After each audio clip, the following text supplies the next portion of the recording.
Good evening and welcome. This is a scheduled meeting of the Valencia County Commission. It's a public hearing slash business meeting, but slash budget meeting for July 23rd, 2025. Mr. Gardner, would you lead us in the pledge this evening, please?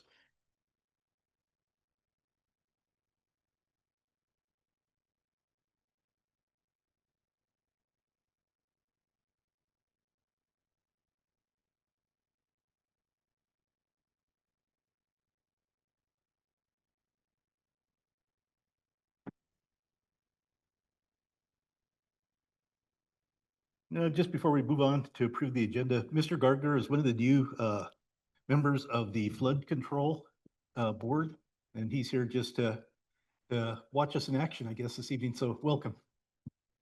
Okay, commissioners, we have the agenda before us this evening. There's a couple things that we'll need to amend with your blessings.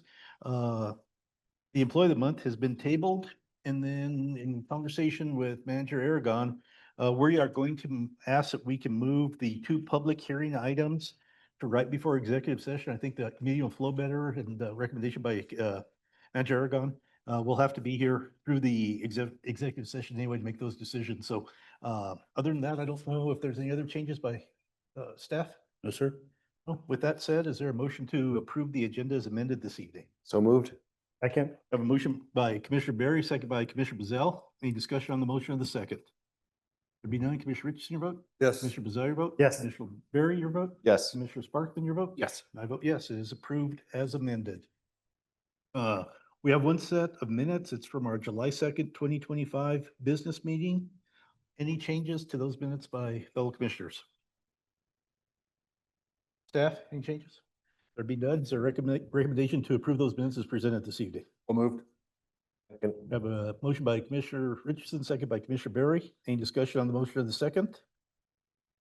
There be none. Commissioner Richardson, your vote? Yes. Commissioner Bazell, your vote? Yes. Commissioner Berry, your vote? Yes. Commissioner Sparkman, your vote? Yes. I vote yes. They stand approved.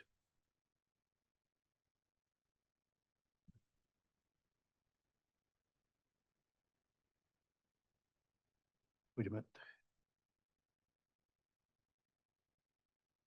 Okay.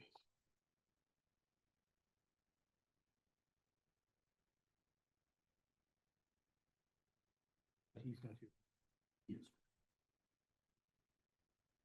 He's here. I just.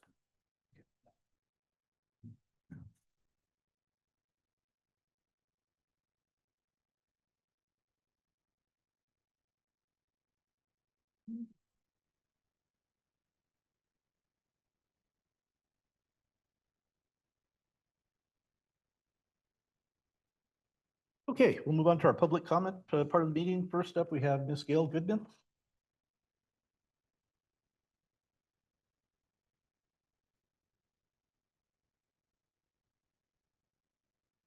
Mr. Chairman, Commissioners, my name is Dr. Gail Goodman. I live in Los Chavez.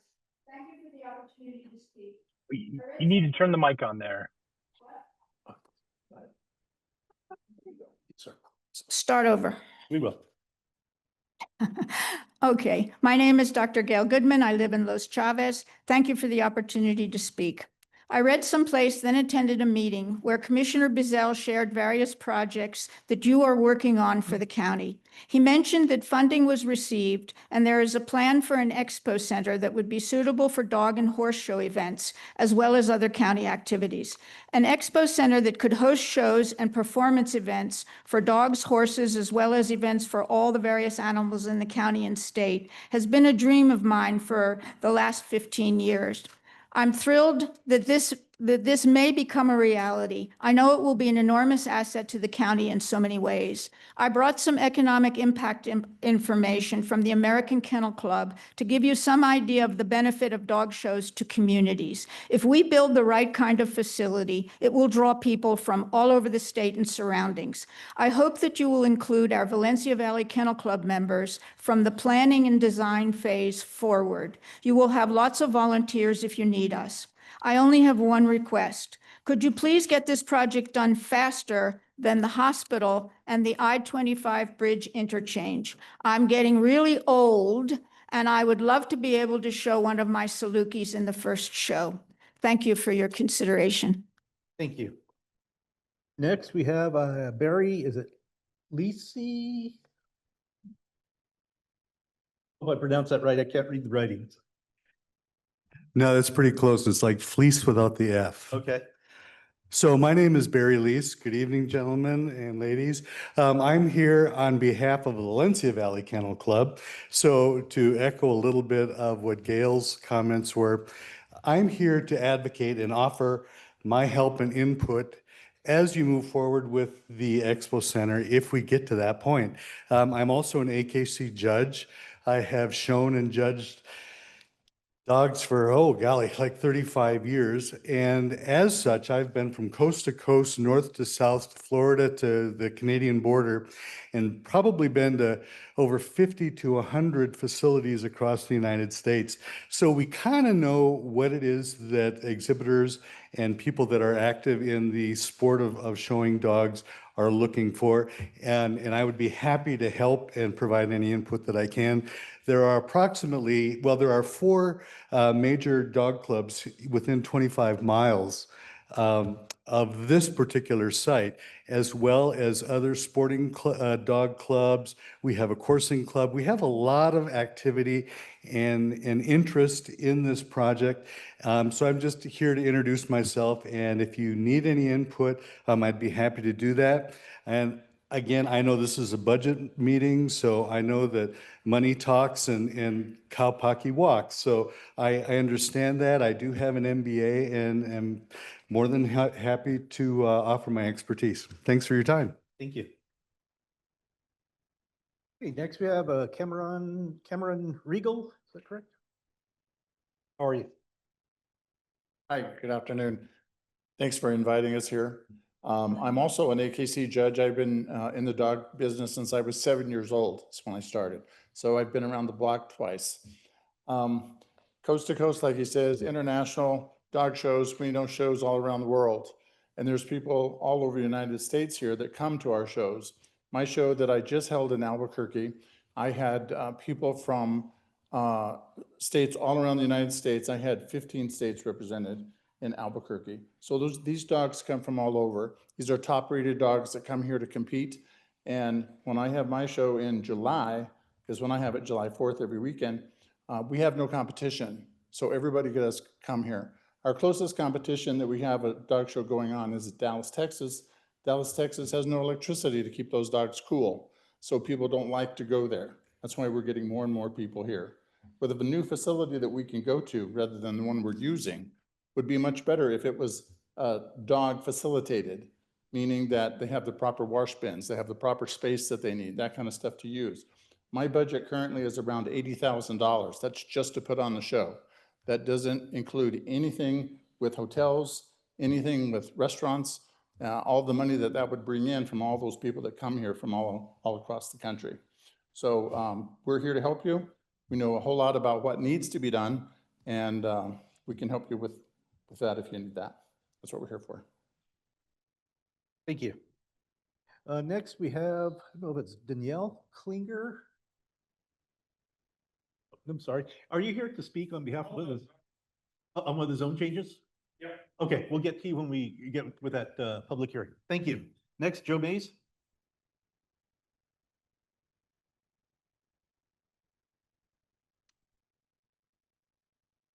I'm a bit nervous, but my name is Joe Mayez. I live in BOCC Farms, and basically the situation is that my neighbors they have 3 acres on the highway. It's all 3 acres of commercial property, and what they did is they landlocked the back part of their 3 acres and started and opened up a gate onto the neighboring parking lot and started accessing the Highway 47, which without any kind of permit.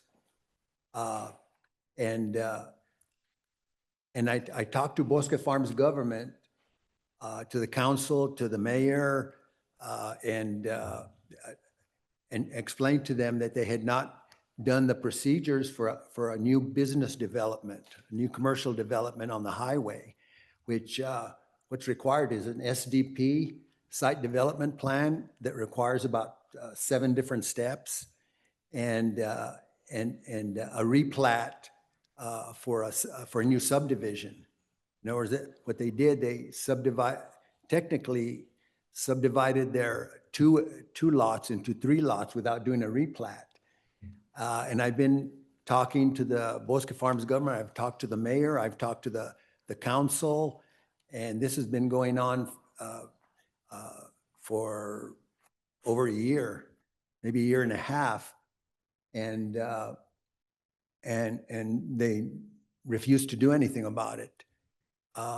So then I also went to the DOT to say that they were using the highway without a permit. And they didn't want to do anything about it. But I did talk to Ricky Moak, bureau chief of the DOT. And he recommended to me, I showed him all the papers and all the ordinances that they were not following. And he recommended that I talk to the commission here. He said that they might be able to help me. And so here I am to see if there's something that can be done about that.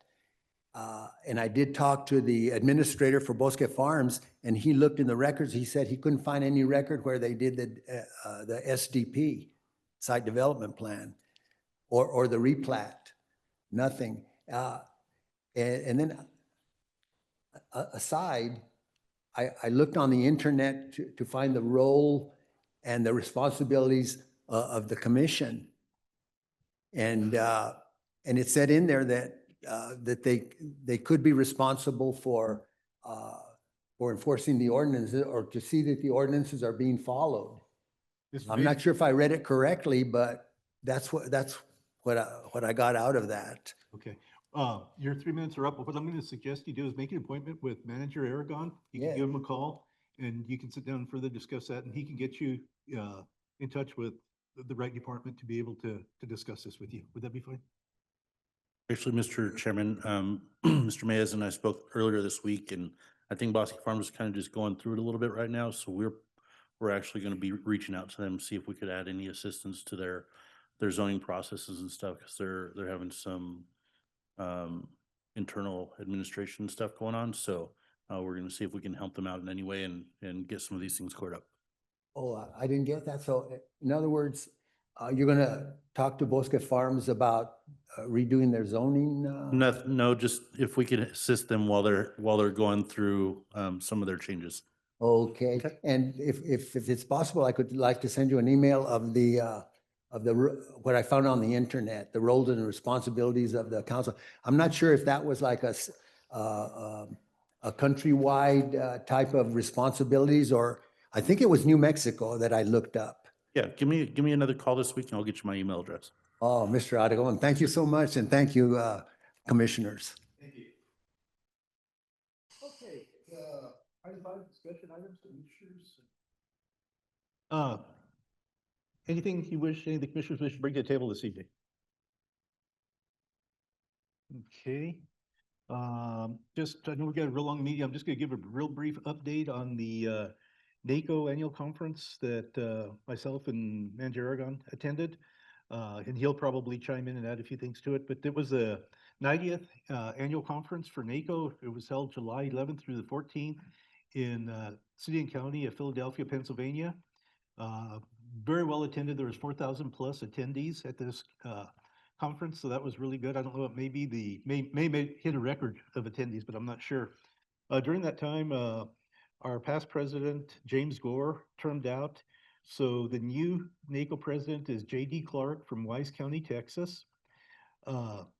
First vice president is George Dunlap from Mecklenburg County, North Carolina.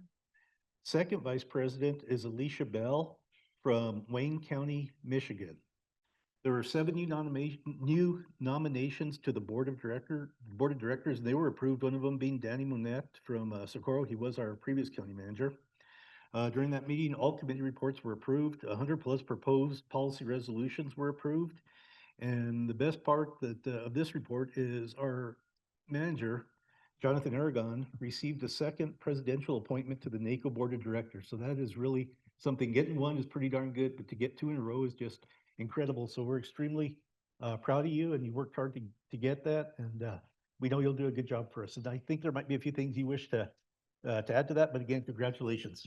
Sure, thank you. I really appreciate that. And then also congratulations to getting reaccepted by New Mexico back to the Board of Directors. Just a quick, some real quick cool things. Obviously, we passed some policy resolutions that the national organization is going to be speaking about in DC this next session in February. And all those can be found on NACO's website if you'd like to go through those. There's a big issue. We're trying to, the organization is trying to, still figure out how to implement the things the new administration is going through and how that affects counties. Many things are, on the good side. Some things are, not so great. And then we're just trying to best figure out how to lobby those in the benefit of counties and just basically get our voice heard, because they're not necessarily like they're trying to punish counties. They just don't know the process in the moment, and we're just trying to create that voice to get the right information to the presidential administration. A cool thing that's coming up in 2026, it's going to be the 250th anniversary of America. So we were in Philadelphia. There was a lot of push to recognize that. So if you were able to, next year they should be having a really big thing going on, and it was a wonderful city to visit. And then obviously, we're really big about Operation Greenlight here in the county. That is the week of Veterans Week, and the county here will be passing a resolution to honor that, as well as lighting the front face of our building green. And many counties across the state and across the country do that all in unison. So we've been doing that now. I don't know how many years, probably the greater part of 5 of them. But yeah, it's a thing that NACO specifically put out, and it's just a great way to honor our veterans during Veteran Week. So that's my report. Thank you. Appreciate that. Can I add a few things just internally? So moving on from there, next week, Bradbury STEM is going to be hosting a topping out ceremony. They've done an invited list of folks. And what that means is they're putting the last structural beam up before they start doing the, covering the outside and working on the inside. But that's a pretty big ceremony. It's a pretty big milestone for the hospital alone. So the commission will be present. Hopefully, Julia, we've got you on there. And then, signing the final beam and getting it placed. So that should be a great milestone for the commission to be a part of. It's advertised, and that'll be Tuesday the 29th. And then another thing that Valencia County has done the last several years, we host high school students during the summer months as interns. They, it's kind of like a first job for them. We get them put in with, they kind of have a liaison from each department, and we kind of get them out in animal control, HR department, manager's office. We have some in just about every department in the county. And they've been doing that for the greater part of the last 8 weeks, I believe. They are wonderful kids. They do work hard. You think, 16, 15 to 18-year-olds, they probably going to be on their phone a lot and messing around. These guys work hard. They actually clean up the department offices a lot better than the departments sometimes do, which is nice. Everybody looks forward to it because they get their stuff filed, and they're just great kids, and you can see some passion in some of them to really want to do some of this government work. They ask a lot of questions on, what exactly we do here, and it's not like they're just hearing it go in one ear and coming out the other. They actually retain that, and we have several returning students, so they're kind of taking on leadership roles now, and just doing really good here. It's a great program. I hope it continues to get funded. And we really enjoy these kids. They do an awesome job for us throughout the summer. That's it. Very good. Okay. We'll go ahead and at this time move on to our presentations. Item number 6 is a quarterly report from the Extension Office. Ms. Sierra Kane.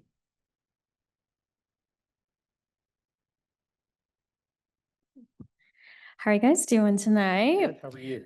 Good. We're glad to be here today. It's been a while since we've been here, so sorry, I'm gonna go through my report, but I tried to shorten it, but it is what it is. But last time we were here, it was March, and so we've had a lot of summer programming. Summer, of course, is our busiest time.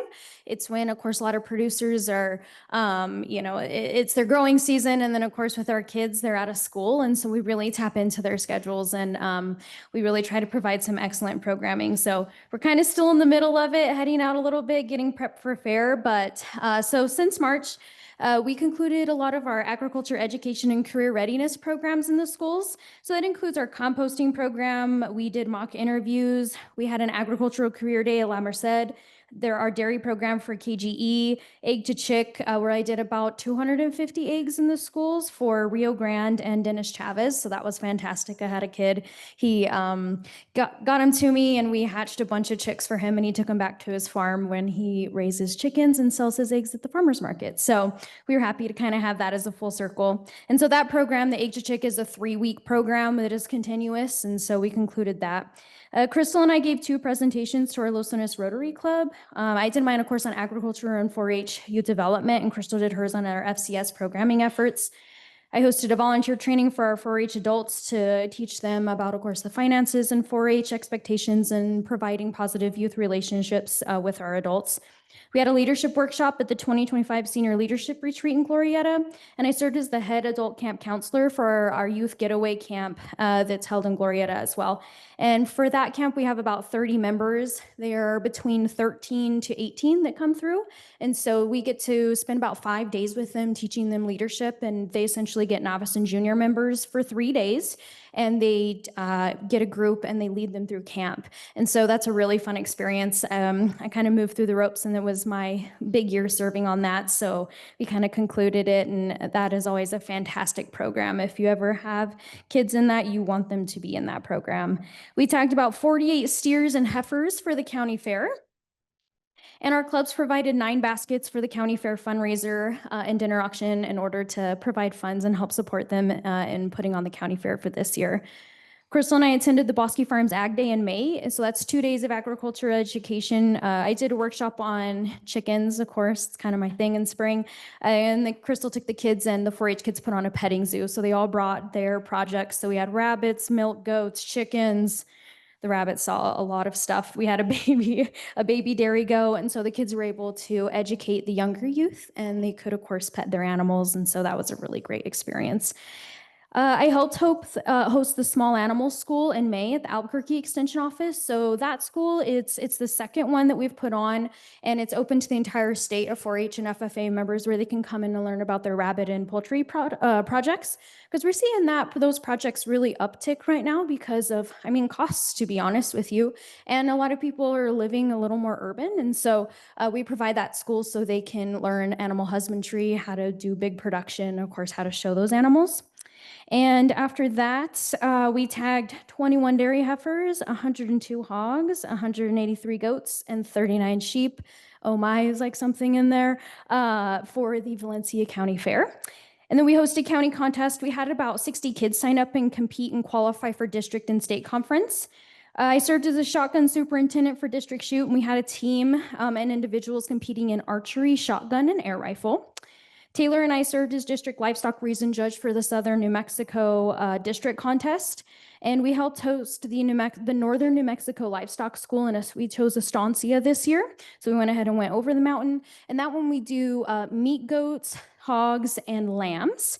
And that's another one where we teach handling, raising, animal health, nutrition, and all that good stuff. That is another 2-day school. And so that was a fantastic program as well. Then we headed to Taos, New Mexico for the Northern District contest. I serve as an entomology superintendent. We dabble in some bugs over there. And we took about 12 kids all the way up to Taos to compete, and that's going to be for our younger kids, so 8 to 12. And we won the first place team in livestock judging, wildlife, consumer decision making, horticulture, livestock skillathon, FCS skillathon, and we had top individuals in prepared public speaking, impromptu speaking, favorite foods, and general presentations. So, Valencia County, of course, we're like one of the best ones up there. We always joke, right? No, our kids did really good, and we were super proud of them. We hosted the NMSU president through the Extension Impact Tour, where the new NMSU president came down to collaborate with extension personnel and producers, government officials. And so that was really nice. We had them at the Ag Science Center, and he just kind of came, and it was a really kind of informal session where he was meeting with individuals, and that was a really great experience for us. We had our kids there, and they were talking about it, served everybody, of course. And so that ended up being a really nice event. We've never had an NMSU president do that. And so, again, that was a really unique experience. And so Crystal and I also hosted a container herb garden class. So she might speak a little more, but we did like how to plant container herbs, and then of course, how to make fresh recipes using them. And then we headed to Las Cruces for the New Mexico State 4-H conference. And that we took a delegation of 17. We placed top 5 in prepared public speaking, wildlife, consumer decision making, and one of our kids, Jason, won the state 4-H prepared public speaking contest, which is a really big deal because that means Valencia County has the best public speaker in the state in 4-H, which is really fantastic. We were really proud of him. He also, we had 2 youth apply, Ann and I and Jason Perio for a state 4-H position, and Jason Perio got onto the state team, and he's serving as the state 4-H public speaking ambassador. So he'll do work throughout the next year on workshops on public speaking and helping the youth become comfortable in that. So we're super proud that he was able to get that and serve, because it is extremely competitive. Taylor, our intern that I should probably introduce, but I'll introduce at the end. Taylor planned the leadership camp for us. So that consisted of going back to Taos, and we went whitewater rafting with the kids, which they absolutely loved. They really had a good time working together and moving through the Rio Grandes. And then we had a nice lunch at Gabriel's. And so that was a really fantastic day. And for our latest adventure, we had our largest fundraising event last night. It was our dessert and basket auction at the Horseshoe Event Center. And so I just want to say we're super thankful for our community and the support. It allows our kids to compete, attend camps, and strengthen our leadership team. We couldn't go rafting or do all these fun things that we go to without that kind of support. And so thank you, Commissioner Richardson, of course, for coming there and being a part of that. We really appreciate your presence. For state and regional awards, so I served as a Western Regional 4-H judge for the 2024 awards. In our part, Crystal and I received 6 awards. I believe 1 or 2 of those were collaborated with Crystal for the state. And then we won 2 Western Region awards for some of the programming that we're doing here in Valencia County. And so we're really proud of that. It's competitive on there too. And so we like to represent New Mexico. And then we applied and were accepted to present the New Mexico Small Animal School that I was talking about at the national conference. So that's also super competitive, but we're going to be able to take that program and show others how to replicate that in their states. And so we're really excited to be able to bring things that we're doing here in Valencia County and Bernalillo counties and taking them from New Mexico all over the nation. Let's see here. So on the adult ag side, for our master gardeners, I hosted a volunteer training that prepared and trained them to host the Ask a Master Gardener trainings, or Ask a Master Gardener tables, sorry. And so both of those will be both at our local businesses and our farmers markets. So we set up our master gardeners, they set up tables so that our community members can go ask them gardening questions, lawn questions. Of course, if it's a producer, that comes to me, but they're able to kind of help those at the farmers market and at businesses throughout the summer. And we also got our seed library back open. So we have tons of free seeds that our community can come and get. It is fully stocked. It is organized and ready to go. And so that was also due to the master gardeners. And then they're putting on their yard and garden contest, which judges and promotes the beautiful local gardens and lawns in our community. And they award a winner $100 for that too. So I plan to attend a master gardeners farmer booth each market this season. I attended Los Lunas, and I'll plan to attend the rest of them kind of as it comes to to conclude with the farmers markets. For ag calls, we've had a lot of soil and hay forage samples that we've done, a lot of tree calls, a few insect infestations. We've diagnosed over 15 samples through the NMSU Diagnostic Center, so we've been able to utilize that with our community and kind of come back with some solutions for them.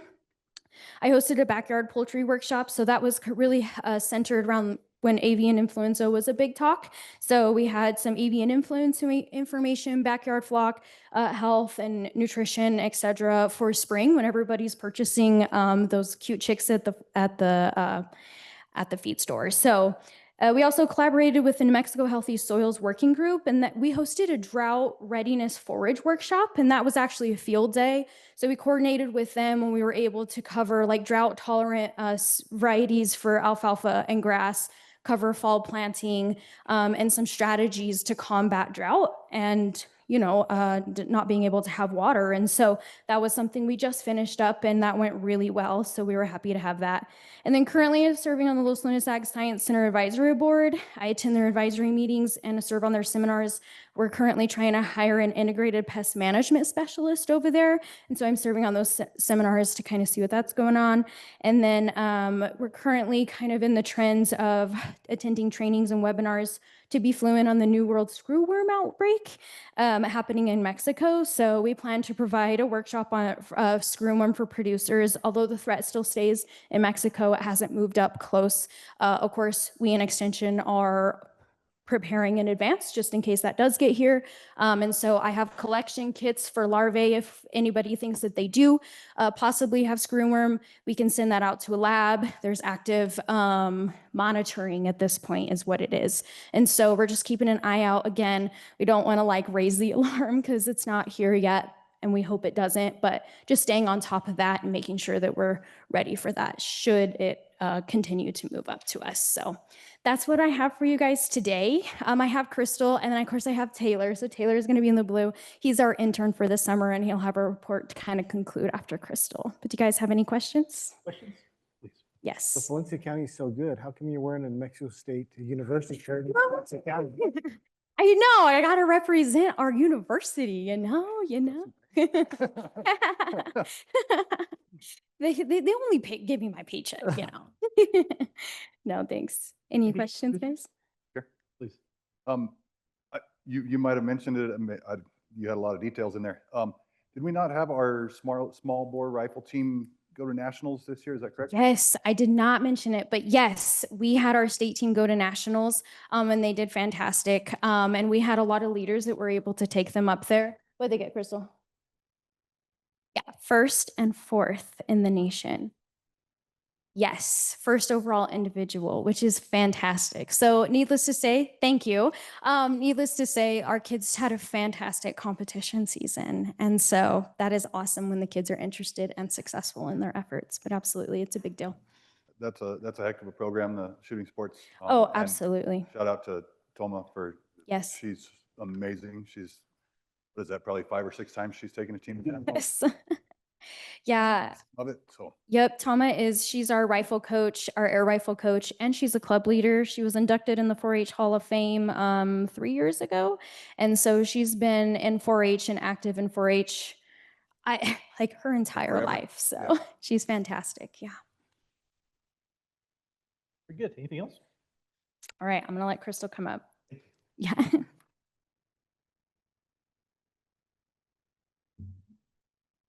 I'm not as short as her, sorry. Good evening, and I'm going to try not to repeat everything that she just said, but add some more. So on March 7th through the 9th, we took a group of 6 4-H members to the FCS School for Real Life Skills. This is where they get to really get involved in those family consumer science things. And we had 4 senior members of them become junior instructors, so they got to lead those novice and juniors and learn a little bit more leadership skills in those things.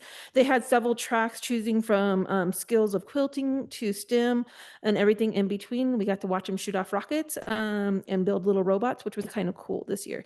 We organized and led monthly meetings for new 4-H members and Cloverbuds, introducing them to the mission and the opportunities 4-H provides, and just to provide guidance to them over since January until now. On Tuesday, March 18th, we hosted a spring fun day, me and Sierra together. This day we kind of engaged, it was during spring break, we engaged these kids that had that little bit of a break.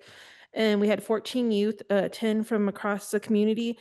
These participants got to make thumbprint cookies and learn about jam preservation. And then we turned the tables and we had them shaking butter.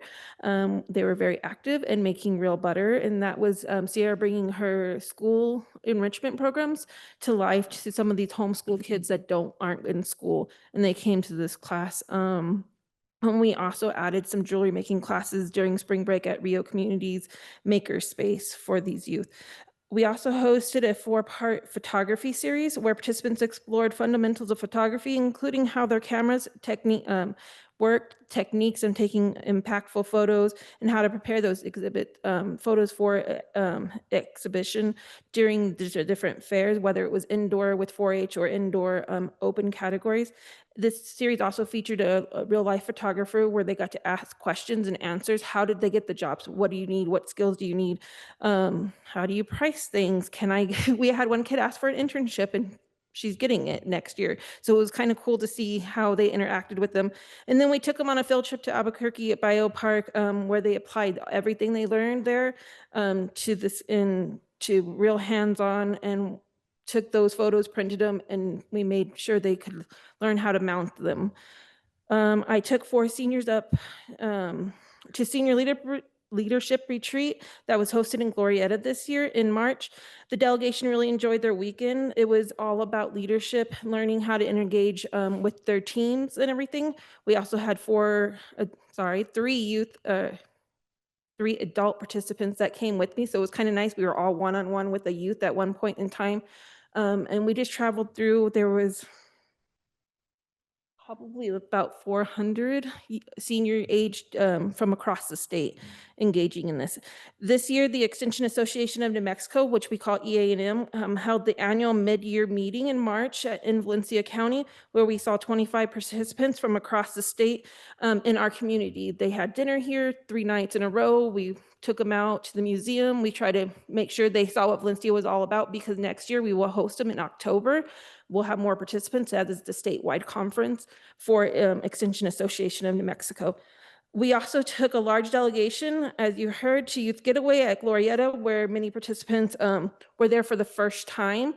And it was kind of amazing to see how they worked. We also had 4 of our senior members, as she mentioned, that were there working with these youth. We hosted a series of hands-on food preservation workshops to educate community members in reducing food waste and making the most of their seasonal ingredients. We had topics like vinegar making, zucchini preservation, pressure canning for Cinco de Mayo. We did chili con carne and salsa, and then I made them little snacks based on those recipes. The zucchini, we canned them, we froze them, we pickled them, we baked them, everything you can think of. And we also did a meat curing and tasting, where we taught them how to cure meat without the actual meat cure, how to process it, and the history of that meat curing. And then we did an advanced sourdough technique. Of course, we always throw in that sourdough with seasonal variations. And then you heard about the herb container garden, where we took those and we processed the herbs. She showed them how to build the container, how to harvest them. Then I took it and we showed them how to preserve them, whether it was drying, freezing, turning them into salts, into oils, or baking them. We made some pasta with pesto, and I showed them different techniques to do with that. Each of those classes offered the practical skills, interactive learning, and recipes, which they got to take home containers. And I believe last time you guys got to get some of those garlic salts and vanillas from us. In April, I completed the training for QPR, which is Question, Persuade, and Refer. It's a national recognized suicide prevention program. Mental health is a challenge that continues to rise across the nation and within our state alone. QPR equips individuals with skills to recognize warning signs and engage supportive conversations. And I'm looking forward as a gatekeeper instructor to start those classes within our community with farmers. And we actually have my first QPR tomorrow training in Albuquerque with a construction company. So I'm looking forward to that. I was honored to be selected as one of 10 national mentees across the country that receive I'm receiving specialized training from national FCS agents who are award winners, have been in the National Hall of Fame. They are taking us each month through different things to teach us how to grow our program. So I was very honored to be selected from a large group of applicants. For the second year, we successfully hosted the Young Chefs program, which is a state award-winning program. And I welcomed 10 participants across the county to develop skills in food safety, kitchen safety, food preparation, knife techniques, and recipe comprehension. This was an engaging 4-day series that our intern, and we had 2 interns at the time, hosted a crime scene kitchen that you might get to hear a little bit more about. And they were very interactive with our kids, and the kids seemed to love it. We're proud to announce that the series is going to be built on. Me and Sierra are hoping to grow it to young chefs and farmers, where we're going to take it from the farm to the table and develop a little bit more so kids understand where their food is coming from, because that was a big question this year. I don't know where my cow is coming from. I don't know where that beef, I just go to the store. So we want to start showing them the wheat, the feed, the milk, all that kind of things. I organized and hosted a Central New Mexico Food 4-H Preservation Day on June 9th in Bernalillo. We had 6 members from our county go up to Bernalillo. There was about 15 of us all together there doing food preservations. We're hoping to grow that over the next couple of years with conjunction with Bernalillo County. I organized a variety of creative hands-on workshops for youth in the community, not just for 4-Hers. That included weaving, macrame, t-shirt making, canning, everything probably in between. The series was very different. I used our extension office, but I also went to Rio Community's Makerspace so we could allow different people from the community to come in, and we saw 15 to 20 kids participating in all these different projects, and they were not just 4-Hers, which I really enjoyed seeing. I also hosted a Homemade with Love workshop where 12 participants learned to make homemade vanilla whipped honey, infused salts and oils, along with pickled fruit. And I hope to continue that program throughout the years to come. In June, Valencia County 4-H FCS ambassadors hosted a bike rodeo at Peralta Methodist. Participants got to learn about bike safety, the rules of the road. Each participant received a free helmet, a free lemonade, of course donuts because it started early in the morning. And then we had 2 bikes that the ambassadors fundraised to present and provide all of this. And we had 2 people win those bikes. We have an ICANN educator who's been actively engaged in the communities across the community, visiting multiple schools to provide hands-on nutrition education. In addition, she's continuing her TANF Zoom classes in YDI.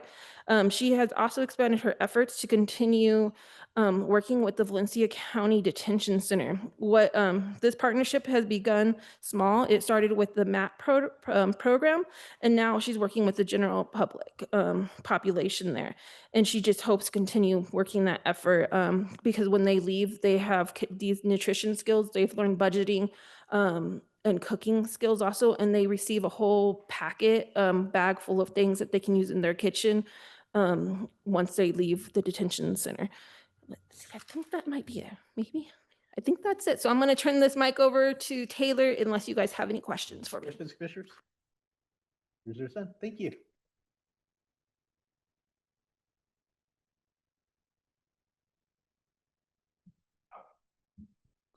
Good afternoon, ladies and gentlemen.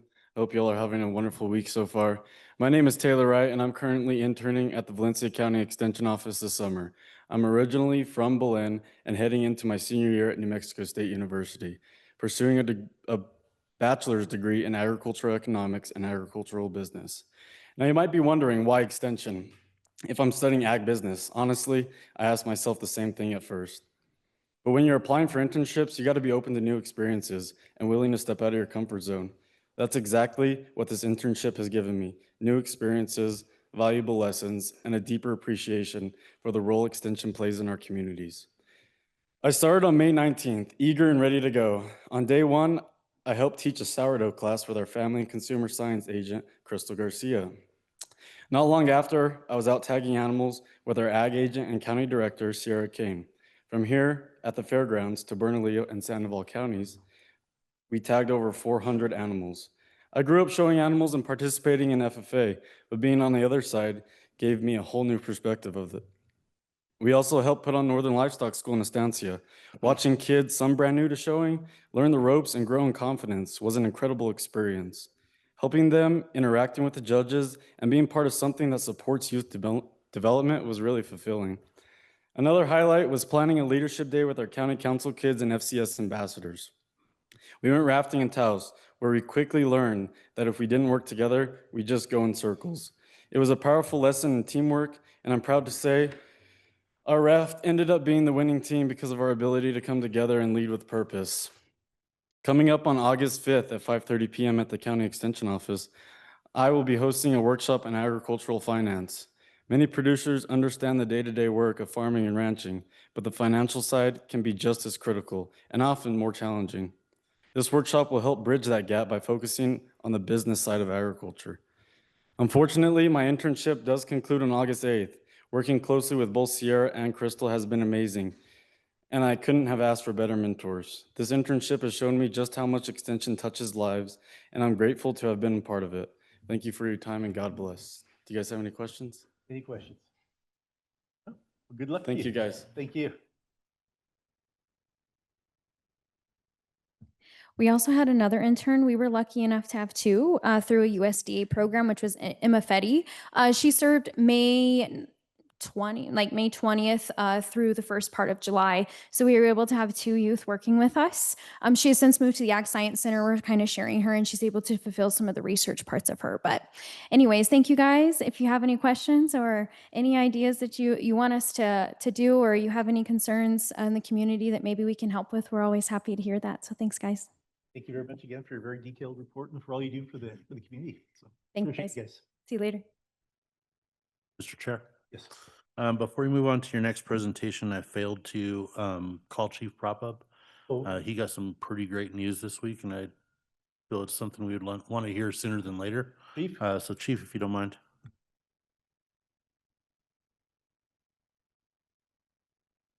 Good evening, Chairman, Commissioners.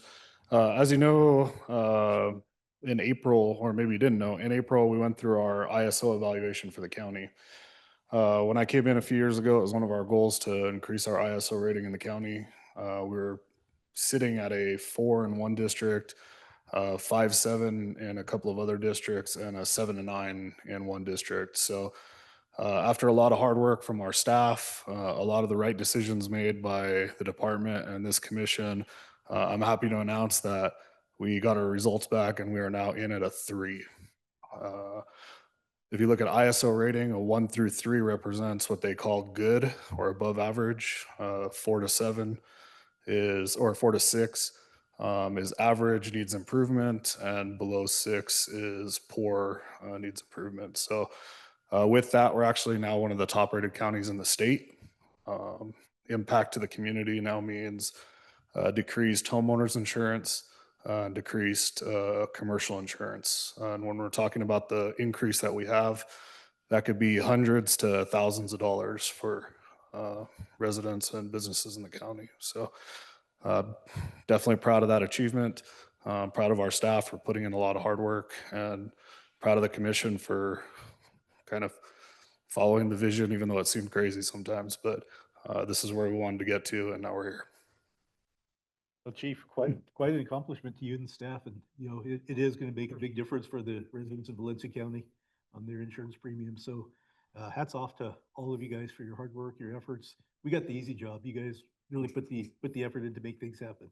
So I appreciate you. I'm sure the rest of the commission does, and I'll open it up to them if they have any comments. Mr. Chair, please. It's not only the residents. I think this, this commission and everybody else is, we all want economic development to lower taxes and bring grocery receipts. And, with your hard work, that just opens up the county to businesses that want to come in and actually do business here because it helps them on their insurance rates. So thank you.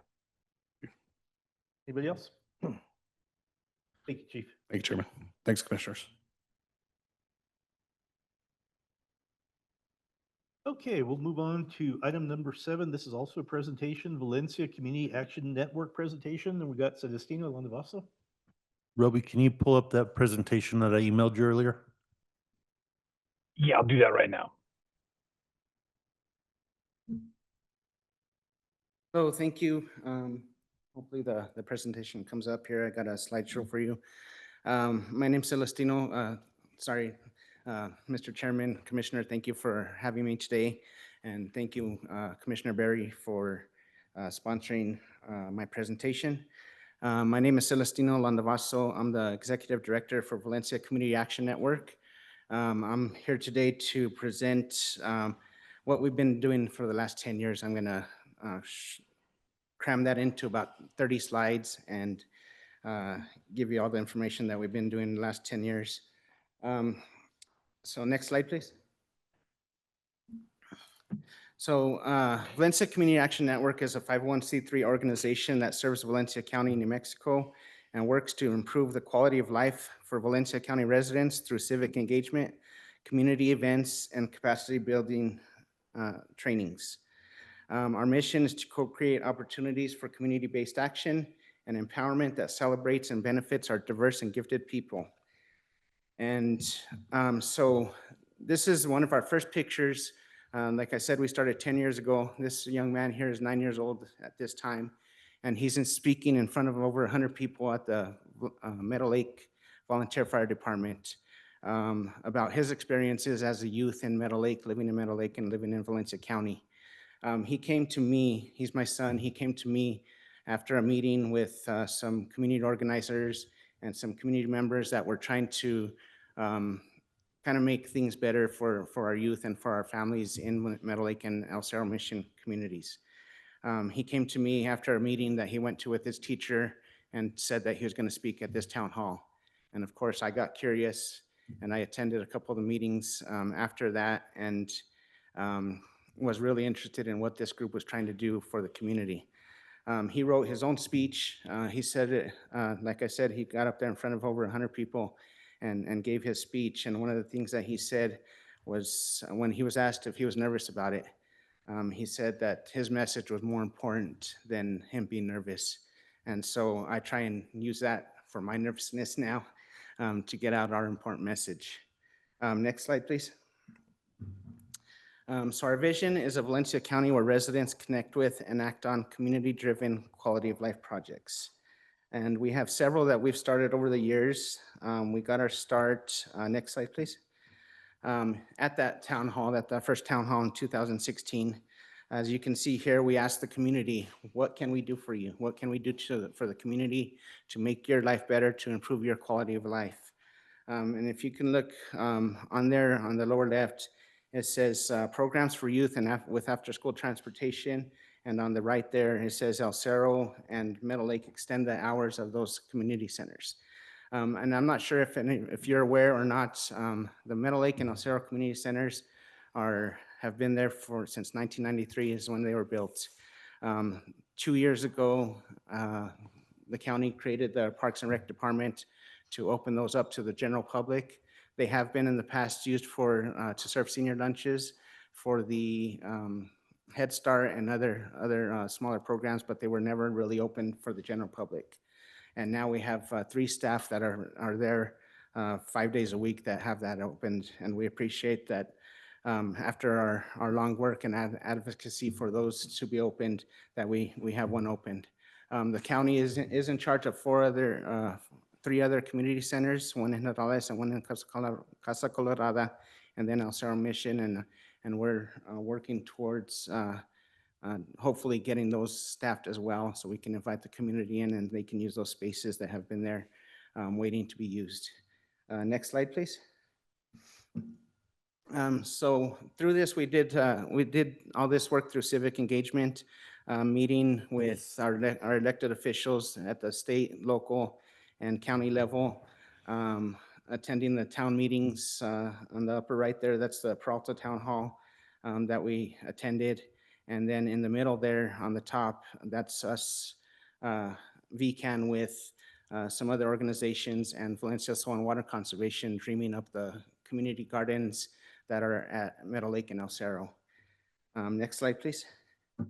We go every year. We take our youth every year, our interns up to Santa Fe, and we meet with our representatives and tell them about life in Valencia County and how they can help to improve our lives in Valencia County. Next slide, please. And also part of that civic engagement, we do get out the vote for midterms and presidential elections. Here, I threw the census in there because that was a big one for us. That was our first time getting out and doing some civic engagement.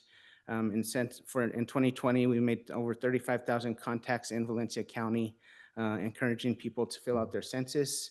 And then you see the numbers there in the last 3 elections of phone banking and door knocking that we went around the county, contacting individuals and encouraging them to vote, and so they can voice their opinions and hopefully elect the leaders that they want to be leading.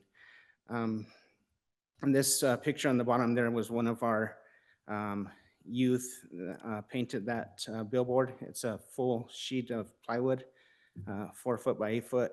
And that's what she came up with as to get people out to vote. We put these around the county. I did contact Commissioner Bazal, and we ended up putting one near his property over there in Peralta, right?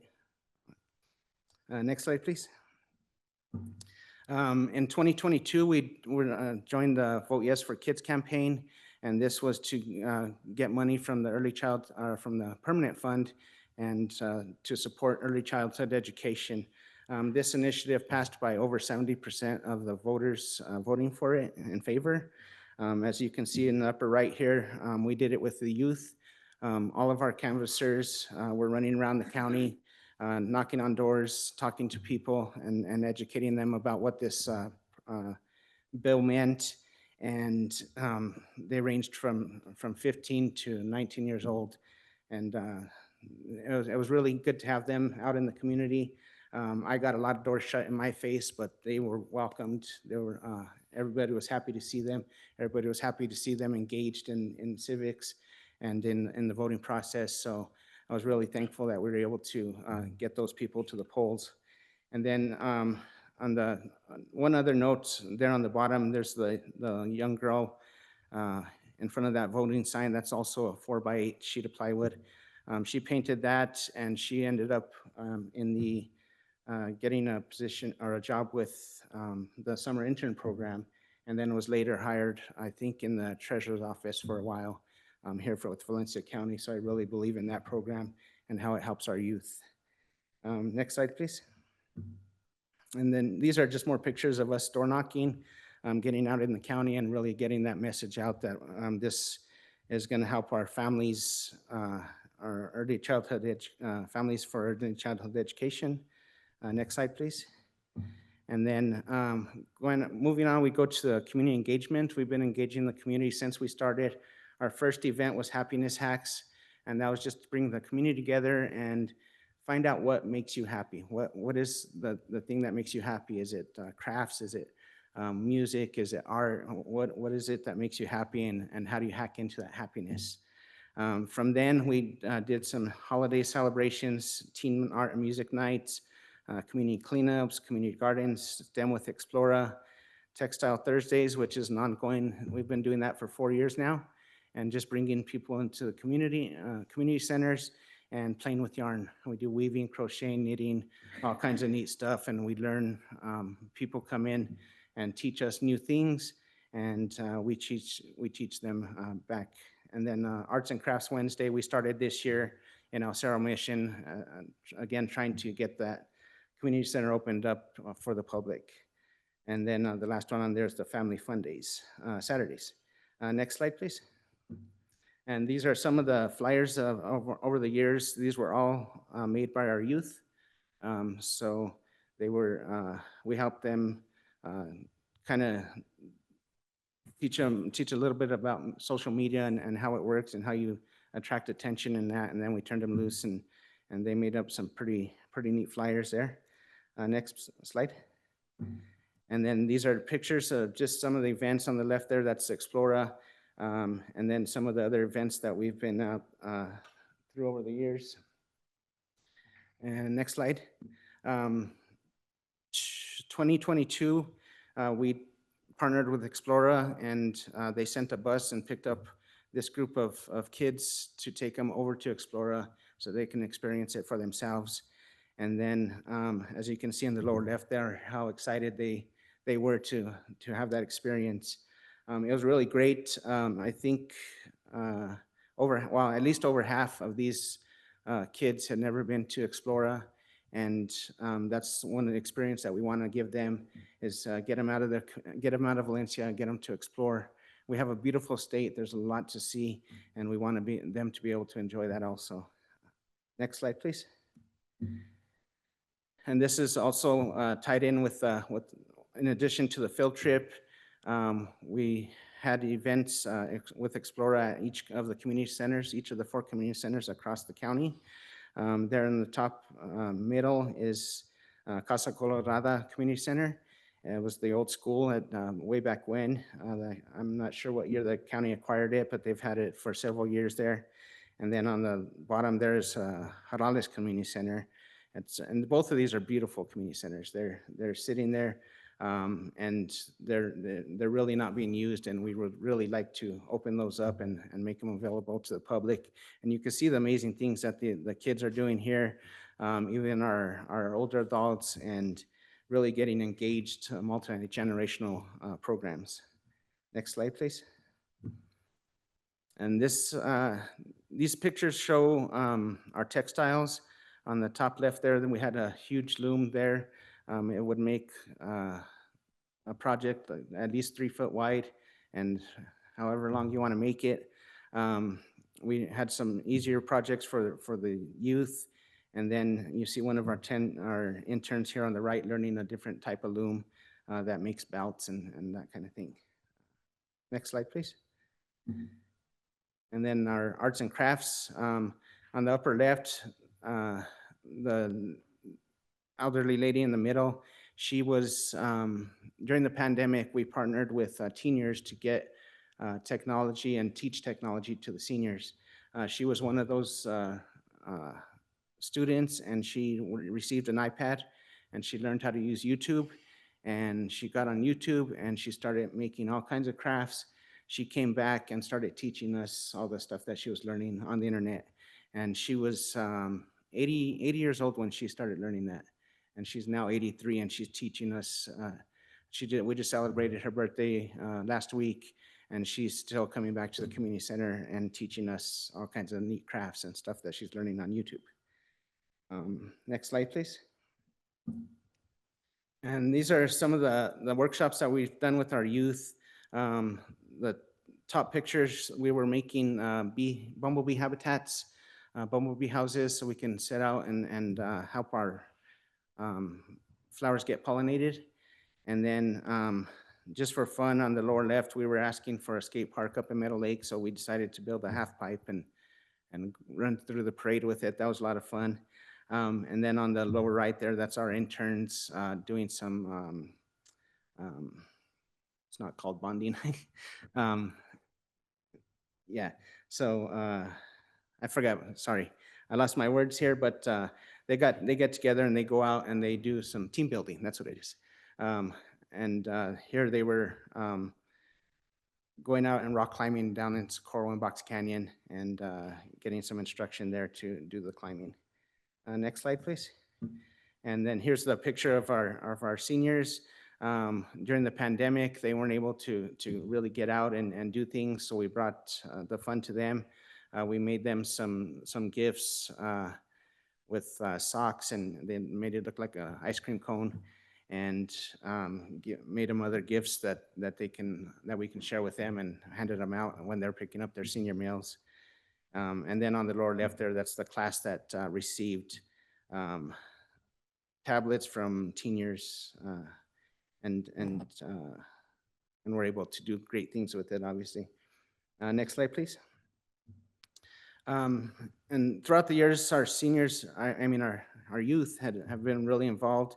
You see them here playing pool at the Middle Lake Community Center, helping out at our vaccine clinics in the lower left, preparing food bags for everybody that received a vaccine, and then learning about farming and gardening on the right side there.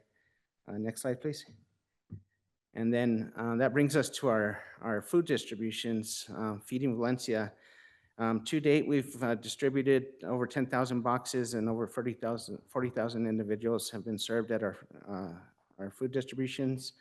Our food supplier is Roadrunner Food Bank. We get all our food from them. And then now with a grant in partnership with United Way, we're going to be expanding our food program. We're looking at doing a food rescue. It's a process called gleaning, where we get food from local growers that can't harvest their crops, and we'll prepare those and give them out to the community at our food pantry. Next slide, please. And so twice a month, we have a truck come from Albuquerque, and they deliver anywhere between 4,000 and 7,000 pounds worth of food, which is taken off the truck on pallets, and it's sorted. Next slide, please. It's separated and sorted by our volunteers. We have over 60 volunteers that help us on a consistent basis. And next slide, please. And we package all this and we give it out to our community.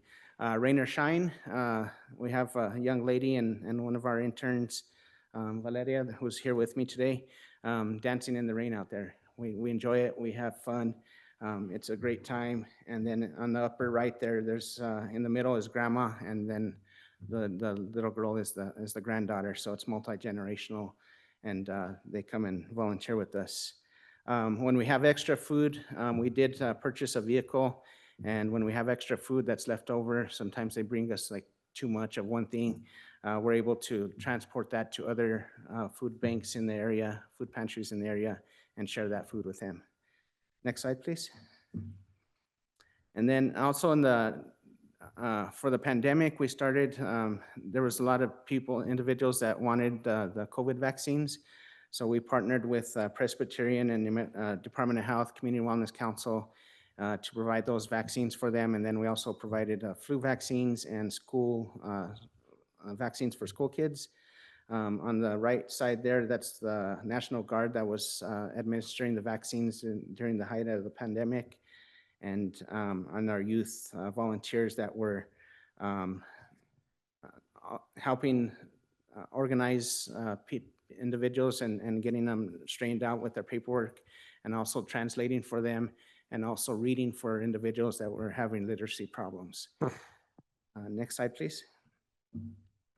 And then some of you might know Miss Pamela with Community Wellness Council. She's there getting her vaccine. Another thing that we do is the overdose prevention with Narcan, and we do the train the trainer. So we train individuals to be able to train others to administer Narcan to prevent overdose from opioids. Next slide. And so moving from here, we plan to continue to increase food access throughout Valencia County. We are working on a food pantry in El Cerro Mission with Mr. Aragon and Lena and Jasmine, trying to get a food pantry established over there in El Cerro Mission to where we can store dry food and hopefully put some refrigerated units there, and have a food pantry that people can walk in and then provide other resources other than food for those individuals that need it. And then we're going to continue to bug all of you and to bug the county, bug Lena, bug anybody we need to get the rest of the community center staffed and at least part-time to bring the community in. We have seen a huge change in Middle Lake from when it was not opened and accessible to the general public and to now. There's so many youth hanging out there. We have anywhere from 20 to 30 kids out there hanging out at any time after school and stuff, playing basketball, playing with all the equipment that that Jasmine was able to purchase when she established when the Parks and Rec was established. We're going to continue to do the voter the phone calls and the door knocking to increase voter participation.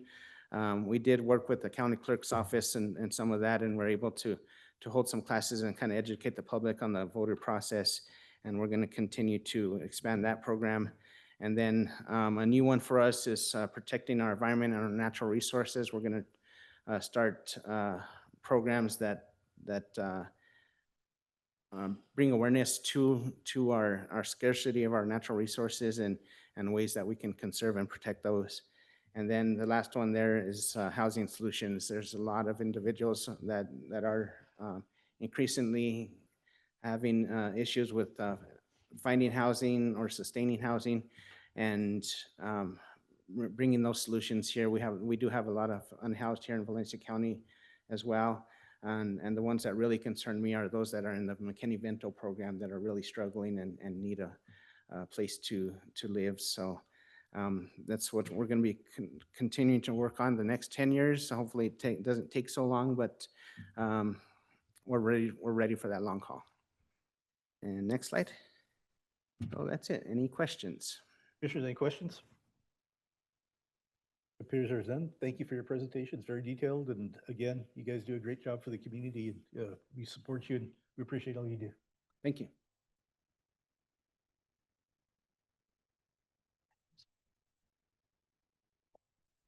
Okay, commissioners, we'll go ahead and start with our action items. Item number 10 is approval of the indigent report. At this time, I need a motion to adjourn as Board of County Commissioners and reconvene as indigent board, please. So moved. A motion by Commissioner Berry, second by Commissioner Bazell. Any discussion on the motion in the second? None. Commissioner Richardson, your vote? Yes. Commissioner Bazell, your vote? Yes. Commissioner Berry, your vote? Yes. Commissioner Sparkman, your vote? Yes. Sorry about that. And I vote yes. Okay, Ms. Garcia, go ahead.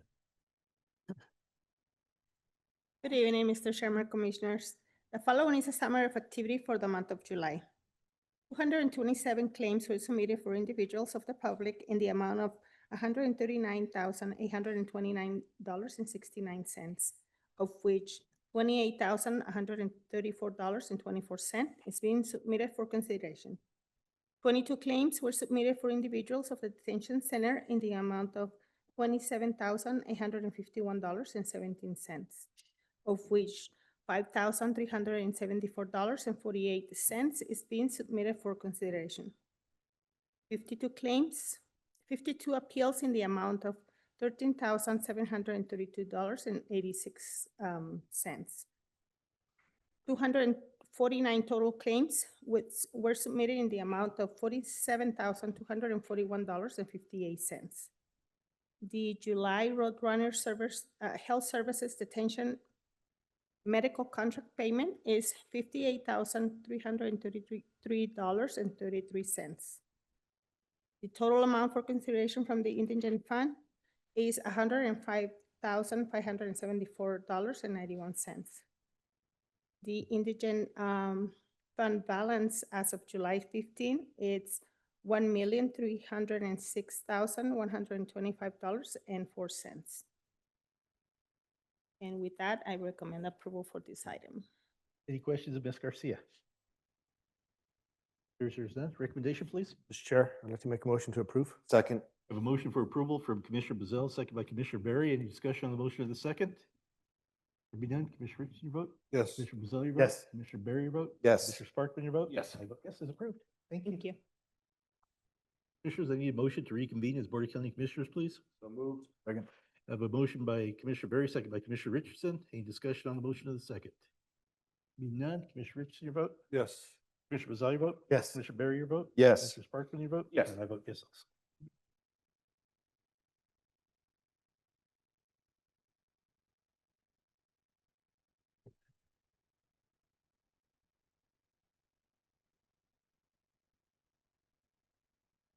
Okay, item 11 is approval of the resolution, fourth quarter FY25 financial report to New Mexico Department of Finance and Administration, Local Government Division.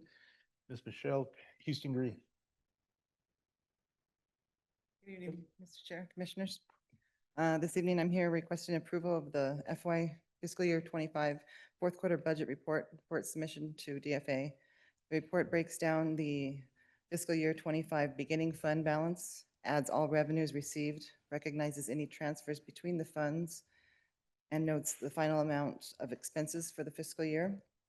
The final column illustrates the ending balance for each fund, which will become, or as we call it, a rollover into our fiscal year 26 as the beginning balance for our funds. I recommend approval of the report, and I stand for any questions you may have. Commissioners, any questions? There be done. Recommendation, please. Chair, I'd like to make a motion to approve. Second. A motion for approval from Commissioner Bazell, second by Commissioner Berry. Any discussion on the motion or the second? Be done. Commissioner Richardson, your vote? Yes. Commissioner Bazell, your vote? Yes. Commissioner Berry, your vote? Yes. Mr. Sparkman, your vote? Yes. And I vote yes, it's approved. Mr. Chairman and Commissioners, this resolution is 2025-46.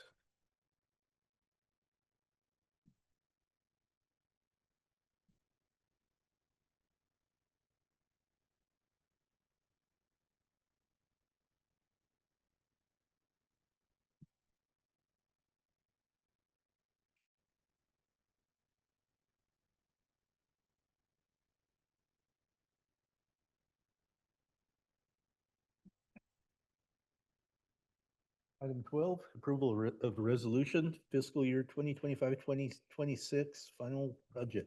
Ms. Houston Green, please. Yes, I'm requesting the approval of the fiscal year 26 final budget. Since the preliminary budget was approved in May, I've worked with several of the department heads to further fine tune their budgets for each of their funds. The general fund budget numbers changed very little, mostly just a few salary adjustments based off of the union negotiations that were finalized. And the majority of the changes that have taken place pertain to receiving and awarding amounts for grants. I'd like to say that the grants department, particularly Joshua and Jeremias, worked very hard to determine the rollover amounts for each one of their grants to help me with the budget this year. And I'd really like to thank them for that because it's a long process. This budget has been based on what is needed by the county for us to be able to provide, services to everybody. And I recommend its approval, and I stand for any questions you may have. Commissioners, any questions? Mr. Chair, Please. I'd like to congratulate Michelle and her team on working out this budget this year. Pretty daunting task, especially if it's not something that's been, you've been working on for years and years like our past finance director had. Even having that knowledge of finances, the way a county budget works is night and day compared to what most people work on. Michelle was able to come in here and we've been working on this together. She's been working on it with, colleagues from around the state, and we're proud to present this budget to you. Like she said, it's very similar to the preliminary. There were micro changes as it related to grants and the final passage of our tentative agreements with our unions, which went well this year. So as always, a budget is a plan and it's going to change throughout the year, but we're happy to present a balanced budget for final approval from DFA for the 26 fiscal year, and we thank you guys for trusting in that with us, and we definitely thank the departments for working so hard with us, and I know it's been a learning process on all ends, and we look forward to working through this budget with them, with the departments for the remainder of the fiscal year. Any other questions? Any questions, commissioners? Anything? Nothing at all?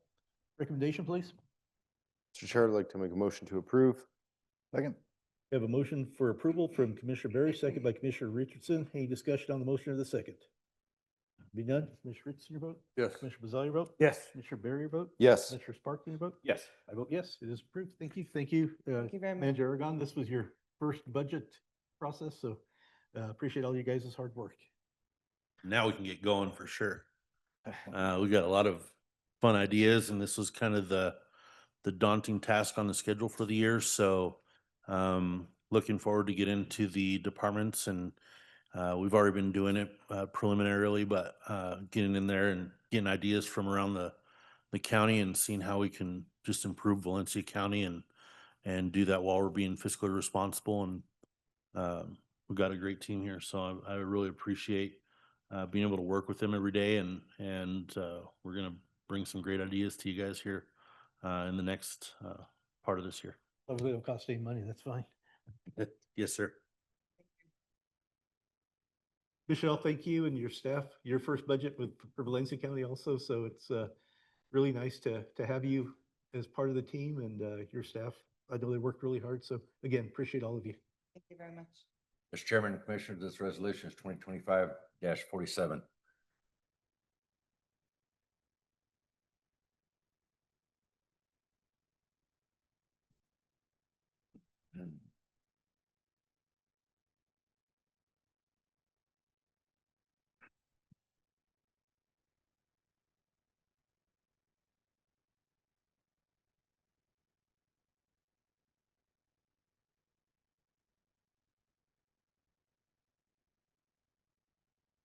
Okay, item 13, consideration of an intergovernmental agreement with the New Mexico Sentencing Commission for Crime Reduction, grant award number 2026-15.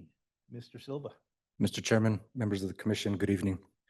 We are requesting consideration to approve the intergovernmental agreement with the New Mexico Sentencing Commission for the Crime Reduction Grant Award number 2026-15.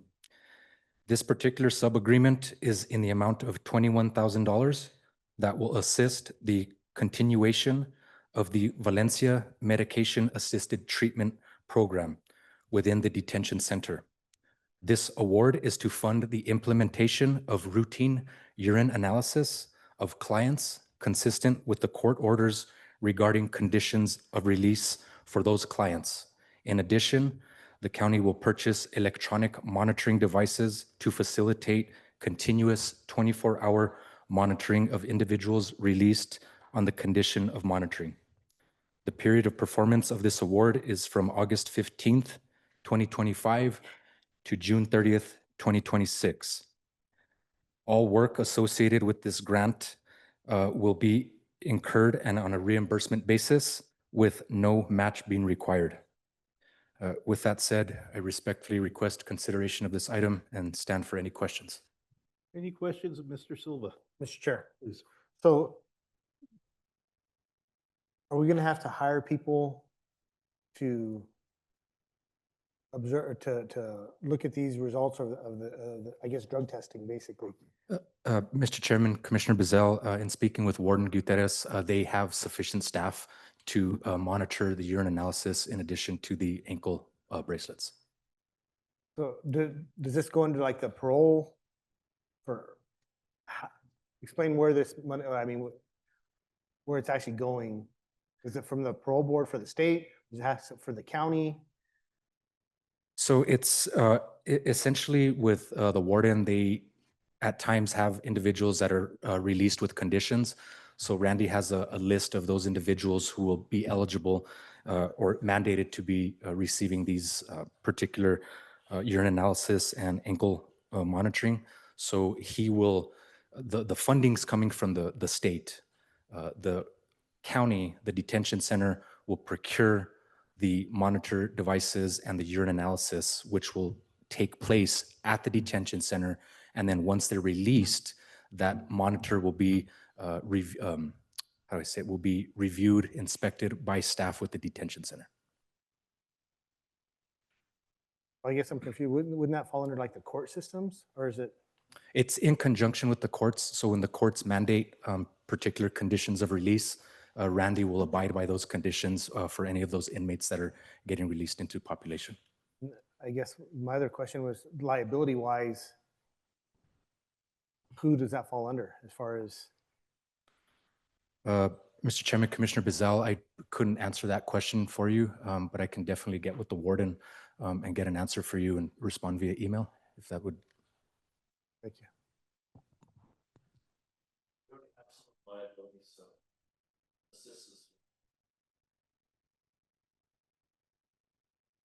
Anything else? Commissioners, anything else? No other questions? Recommendation, please?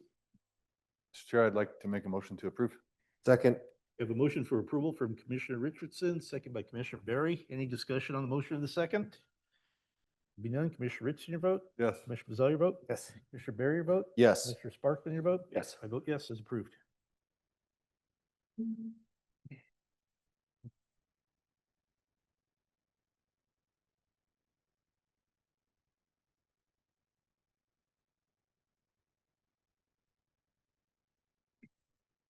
Okay, item 14, approval of a resolution accepting the NMDOT FY 26 LGRF agreement. Mr. Silva. Mr. Chairman, members of the commission, again, for the record, we are requesting consideration to accept the New Mexico Department of Transportation Agreement L300-382 and sponsor a resolution for the local government road fund for FY 26. This particular funding program has been used to supplement the county road fund to improve county roadways and is administered and approved by the NMDOT. The NMDOT requires the resolution to be specific and identify each funding source that will be utilized to reflect the roads being completed under the agreement. This particular agreement would be made effective once all parties have signed and will expire on December 31st, 2026.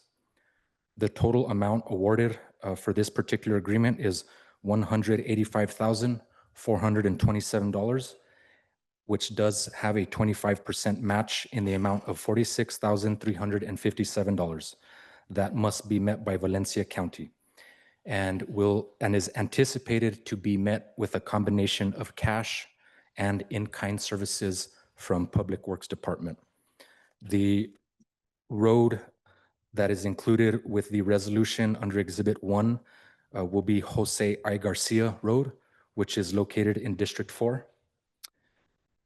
With that being said, I respectfully request consideration of this item and stand for any questions.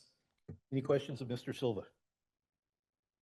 Mr. Chair, just to add to that, those matches that you're going to see on the next few, those have been included into the budget that you just approved. Those were those minor changes we were talking about, need to be updated for you. So these matches are already budgeted as well. Thank you for the information. Anything else, commissioners? Be none, recommendation, please. Chair, I'd like to make a motion to approve. Second. The motion for approval from Commissioner Bezel, second by Commissioner Barry. Any discussion on the motion or the second? There be none. Commissioner Richardson, your vote? Yes. Commissioner Bezel, your vote? Yes. Commissioner Barry, your vote? Yes. Commissioner Sparkman, your vote? Yes. I vote yes, as approved. Mr. Chairman and Commissioners, this resolution is 2025-48.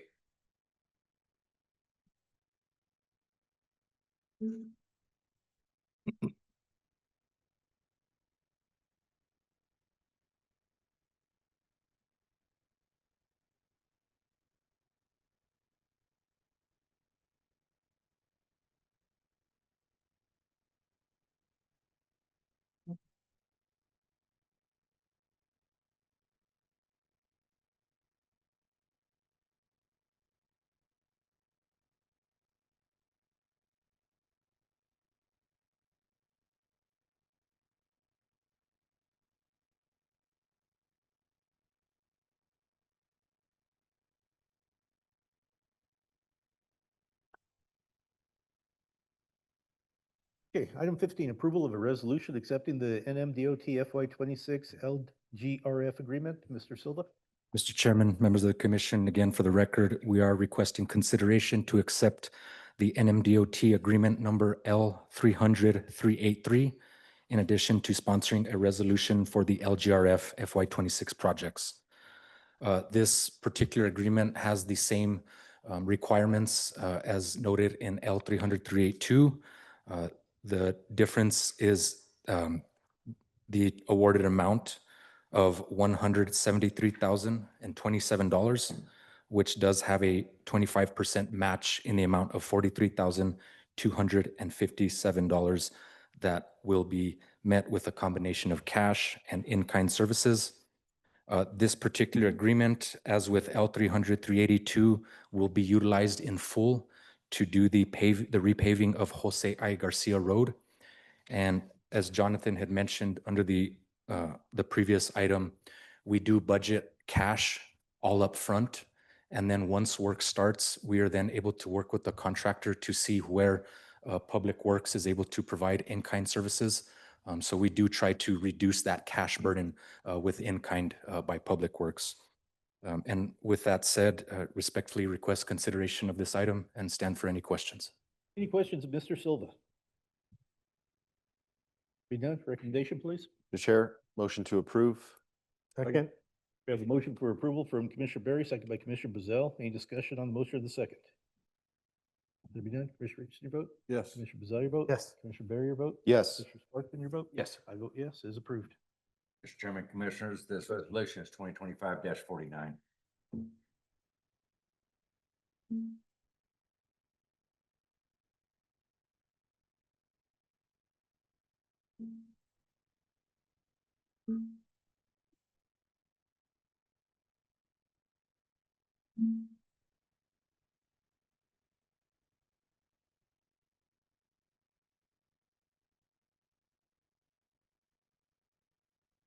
Item 16, approval of a resolution accepting the NMDOT FY26 LGRF agreement. Mr. Silva? Mr. Chairman, members of the commission, again, for the record, we are requesting consideration to accept the NMDOT's agreement number L300-384 and sponsor a resolution for the LGRF FY26 projects. Again, this particular agreement has all the same requirements, does expire on December 31st, 2026. The total award amount for this particular agreement is $287,333 and does have a 25% match amount totaling $71,833. And it will be met with a combination of cash and, as I previously mentioned, in-kind services. This particular set of funding is going to complete the paving of Jose I. Garcia. In addition, we will be able to pave West Aragon Road. This particular road is located in District 4 as well. From what we understand, the city of Belen has already done some work on their portion, and the county will be piggybacking off of their termination point and continuing west past the freeway. This area has been subject to some flooding, so we're hoping to implement some flood measures just to kind of mitigate the energy of water coming down the West Mesa. With that said, I respectfully request consideration of this item, and I stand for any questions. Any questions of Mr. Silva? Mr. Chair? Please. I don't know if you'll be able to answer this. I know that the Belen just did that big holding pond on the west side of the freeway. Is it going to affect us not having curb and gutter on that and just having asphalt, especially with as much runoff? It could, just because of the size of that retention pond that was placed, but we will work with our engineers to make sure that we can have sufficient infrastructure on that road to channel the water to that pond while maintaining some type of sidewalk curb. That would be the only thing that I'd be afraid of. I mean, if we're just putting asphalt and not curb and gutter, I mean, that could be a real hazard with the flooding. Sure. And no way to control it without, I understand maybe bar ditches, but that would be my only concern. Understood. We'll definitely make note of that, Commissioner Bazell, and convey those to the architect once we commence with that project.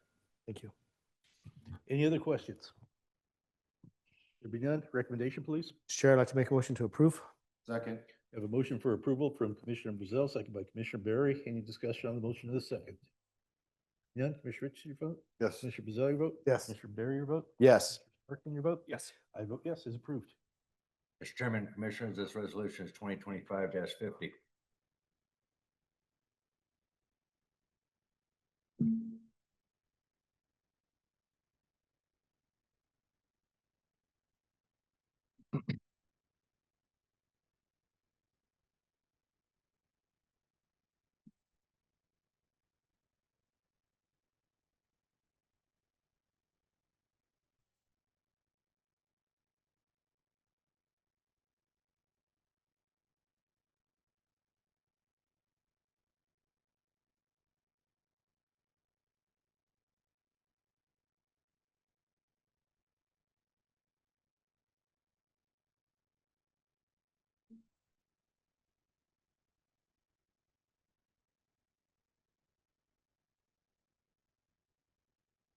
Okay, item 17, ratification of the FY 26 New Mexico Clean and Beautiful Agreement. Mr. Silva. Mr. Chairman, members of the commission, again, for the record, we are requesting consideration to ratify the FY 26 New Mexico Clean and Beautiful Agreement that has been digitally signed by Manager Aragon. This agreement is between the State of New Mexico Tourism Department and Valencia County. This agreement takes effect upon execution of the parties and shall terminate on June 30th, 2026. Valencia County has remained a key partner in the Keep America Beautiful and its New Mexico affiliated networks. The goal is to leverage national, state, and local resources to implement funding programs that beautify our county, establish and maintain recycling initiatives, prevent, reduce, and eliminate litter and unsightly issues such as weeds and graffiti. This year, Valencia County can leverage local resources and utilize the awarded amount of $30,034.47 in grant funds to perform and complete litter control, beautification, recycling, and related community program cleanup projects and events in furtherance of the statewide Keep America Beautiful system. This particular agreement is a reimbursement with reimbursements to be submitted on a quarterly basis with no match being required. With that said, I and Ms. Lena Benavides stand for any questions you have. Any questions, commissioners? Mr. Chair. Please. Lena, are we still getting a lot of youth organizations to participate in this?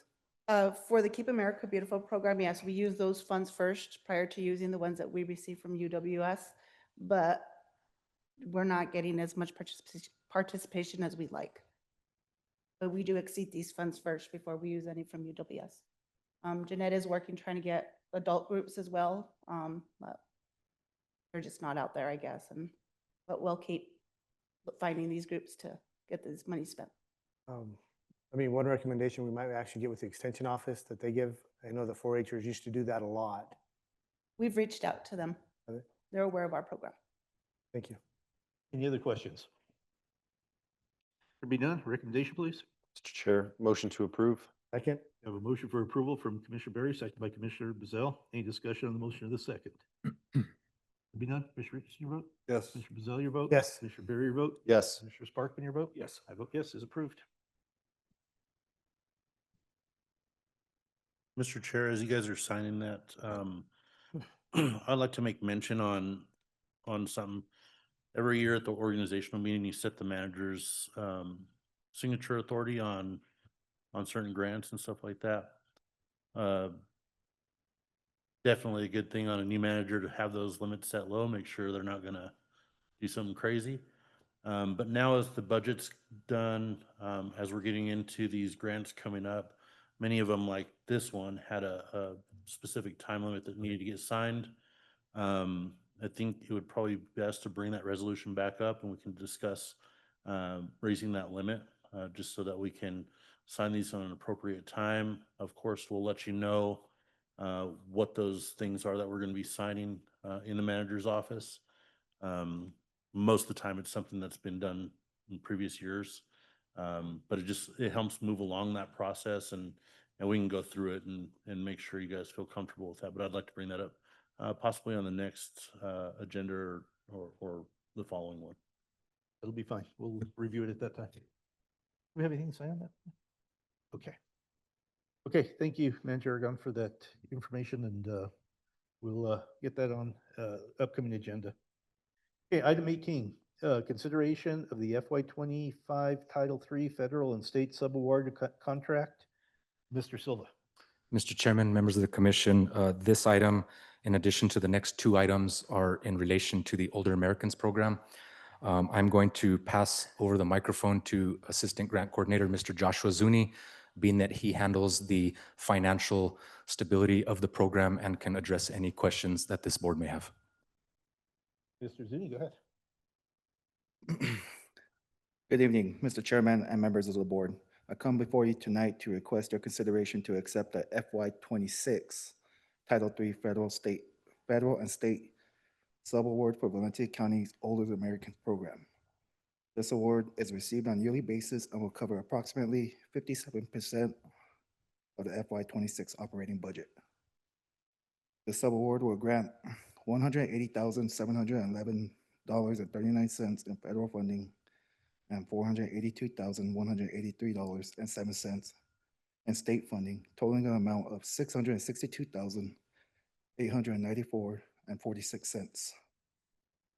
This agreement requires Valencia County to commit $500,000 in local funds, that was requested and approved at the May 9th, 2025 BOCC meeting. These combined amounts will allow for Valencia County to have an operating budget of $1,162,894.46 for the 2026 fiscal year. This operating budget accounts for 3% increases on salaries to non-union workers and increases to insurance rates for FY 26. I recommend acceptance of this contract and stand for any questions you may have. Mr. Zuni, one question. Is this, our agenda has it as the FY 25, it's FY 26, is that I correct? had 26 on my titles, sir. On Mike, my do you have order. something on that? It's a FY 26. Okay. Jonathan, Idris? Mr. Chairman, since we're past that, so I think we're good. It's just a ministerial error to approve as presented rather than as written. Do we need to correct the paperwork? Or I don't know, do we have something to sign on that, Mike? The one we're signing is correct, right? No, then we do need to correct that. Yeah. Okay, it looks like we may have that same problem in the next two. Are they all, Josh, do you know if those are also FY 26 agreements? They're all. Well, hold on, let's just make sure. FY 26 is FY 25, 26. So it should be, that should be right. Be okay with that? Yep, we're Very good. Okay, good enough. Any other questions of Mr. Zuni on item 18, commissioners? Mr. Chair, I think it's just something to note. The county contribution is really something that you guys should be highlighted for. This particular program has always been a rural champion, or has been championed by the commission. It's an old state program that, gets, the buck gets passed on more and more every year to the county. I can recall 10 years ago, our contribution amount was much lower. But the county has always stepped up and added more to that program because we see the need for that program here in Valencia County. That is an at-risk population in Valencia County, and the commission has always been gracious enough to just pick up wherever we need to, and that's definitely a big congratulations to you all, and just shows that you support that population within our county. It's a great thing to see year after year get supported by y'all. Thank you. Any other questions or comments, commissioners? Being none, recommendation, please. Mr. Chair, I'd like to make a motion to approve. Second. Have a motion for approval from Commissioner Bazell, second by Commissioner Richardson. Any discussion on the motion or the second? Beginning, Commissioner Richardson, your vote? Yes. Commissioner Bazell, your vote? Yes. Commissioner Berry, your vote? Yes. Mr. Sparkman, your vote? Yes. I vote yes, as approved. Excuse me.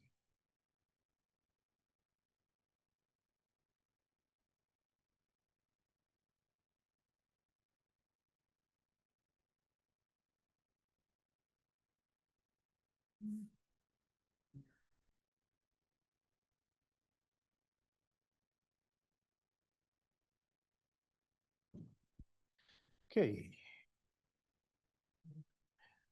Item 19, consideration of the FY 25 Nutritional Service Incentive Program. Mr. Zuni. Mr. Chairman and members of the board, I come before you to request your consideration to accept the FY 26 Nutritional Service Incentive Program, also known as the NSIP contract. This is another award that is received on a yearly basis for Valencia County's Older Americans program and is used to purchase food that is domestically sourced in the United States.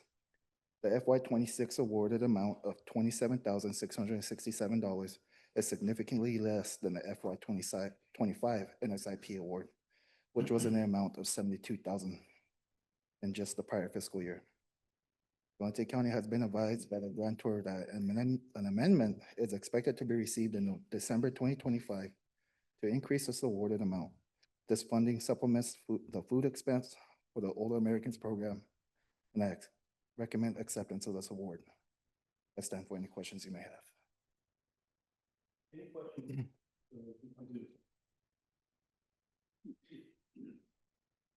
Mr. Chair, motion to approve. Second. Mr. Richardson, any discussion on the motion of the second? There being none, excuse me, I'm sorry, please. Commissioner Richardson, your vote? Yes. Commissioner Bazell, your vote? Well, Mr. Chair, actually, does it expire on the last month? Did you see that, Charlie, your copy again? Sorry. Expiration date. The expiration of 6/30/25? Let's read the.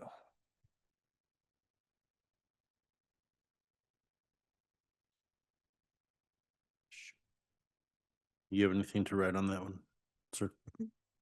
It should be 26. I have 25 too. Sorry about that. It expires 6/30/2026. It's next year? Yeah, next year. Okay. Okay, thank you for catching. Yes, I vote yes then. Okay, Commissioner Berry, your vote? Yes. Commissioner Sparkman, your vote? Yes. I vote yes, as approved.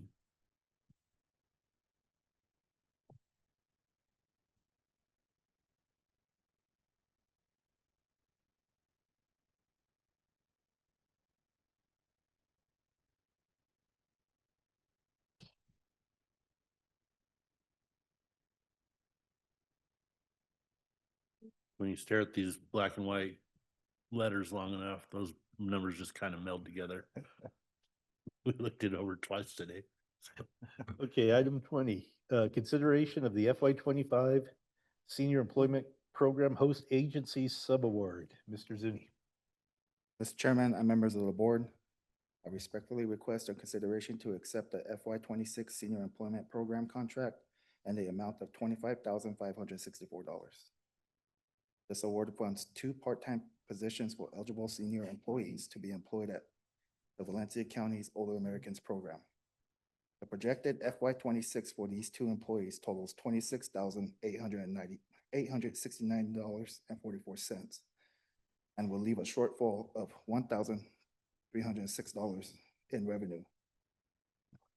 By the FY 26 third quarter, the grantor will advise Valencia County if Valencia County will receive an amendment to increase the awarded funds due to reallocation of unspent funds from other service providers. If an amendment is not received, Valencia County will need to cover this shortfall from the general fund as it has done so in the previous fiscal years.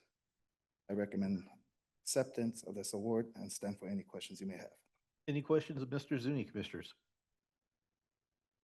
Are we done? Recommendation, please. Chair, I'd like to make a motion to approve. Second. A motion for approval from Commissioner Bazell, second by Commissioner Berry. Any discussion on the motion of the second? There be none. Commissioner Richardson, your vote? Yes. Commissioner Bazell, your vote? Yes. Commissioner Berry, your vote? Yes. Commissioner Sparkman, your vote? Yes. I vote yes, as approved.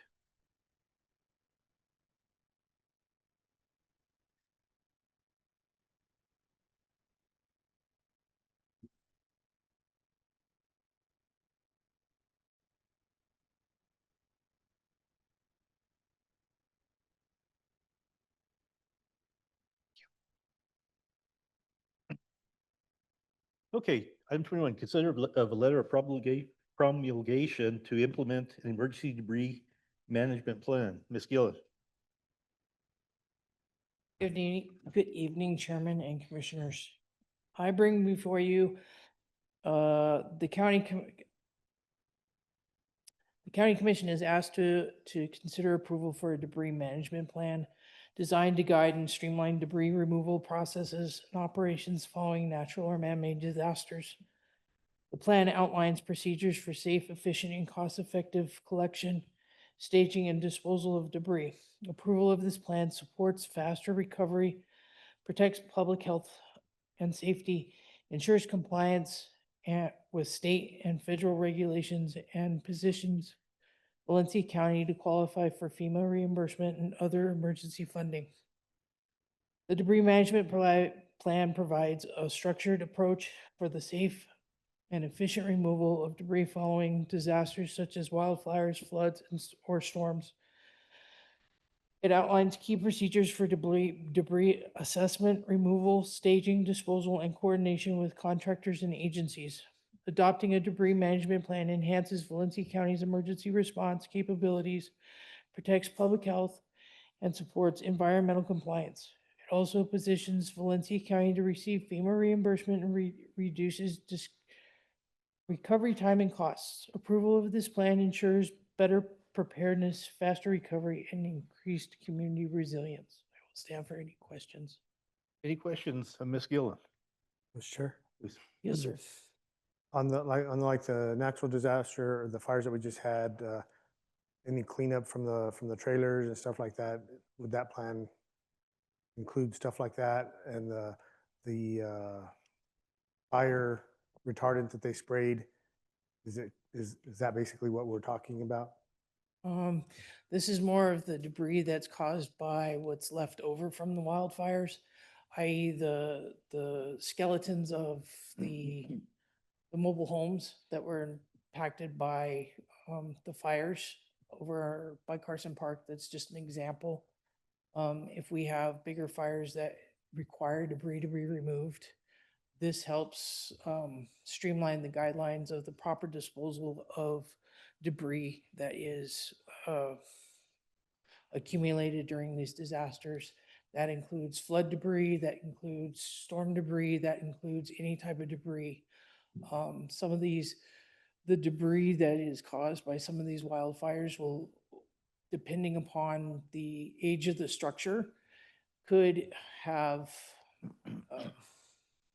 if before a certain time frame, they could have asbestos or other hazardous materials within that debris. It has to be disposed of in a proper landfill, because if it's not, the county or the community could be fined for not disposing of that debris properly. Thank you. Any other questions? There be none. Recommendation, please. Chair, I'd like to make a motion to approve. Second.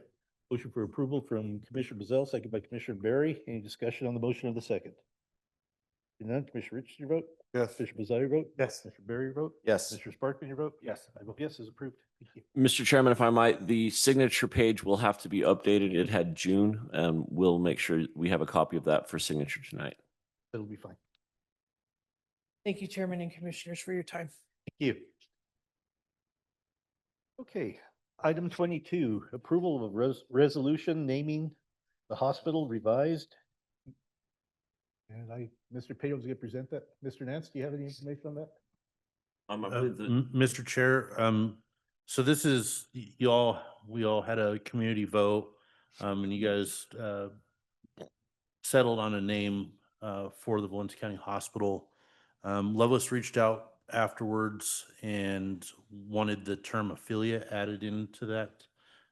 It's a Loveless affiliate, not that it's a Loveless hospital, because they do have a joint venture on the property. So they just asked us to add that into the naming of the Valencia County Hospital, a Loveless affiliate, a Loveless Health System affiliate. So it'd be just adding that one word to the name that you agreed on previously. Valencia County Hospitals. Fair enough. All right, commissioners, questions? There'd be none. Recommendation, please. Chair, I'd like to make a motion to approve. Second. A motion for approval from Commissioner Bezell, second by Commissioner Barry. Any discussion on the motion of the second? Be none. Commissioner Richardson, your vote? Yes. Commissioner Bezell, your vote? Yes. Commissioner Barry, your vote? Yes. Commissioner Sparkman, your vote? Yes. I vote yes, it is approved. Mr. Chairman, Commissioners, this resolution is 2025-51. that's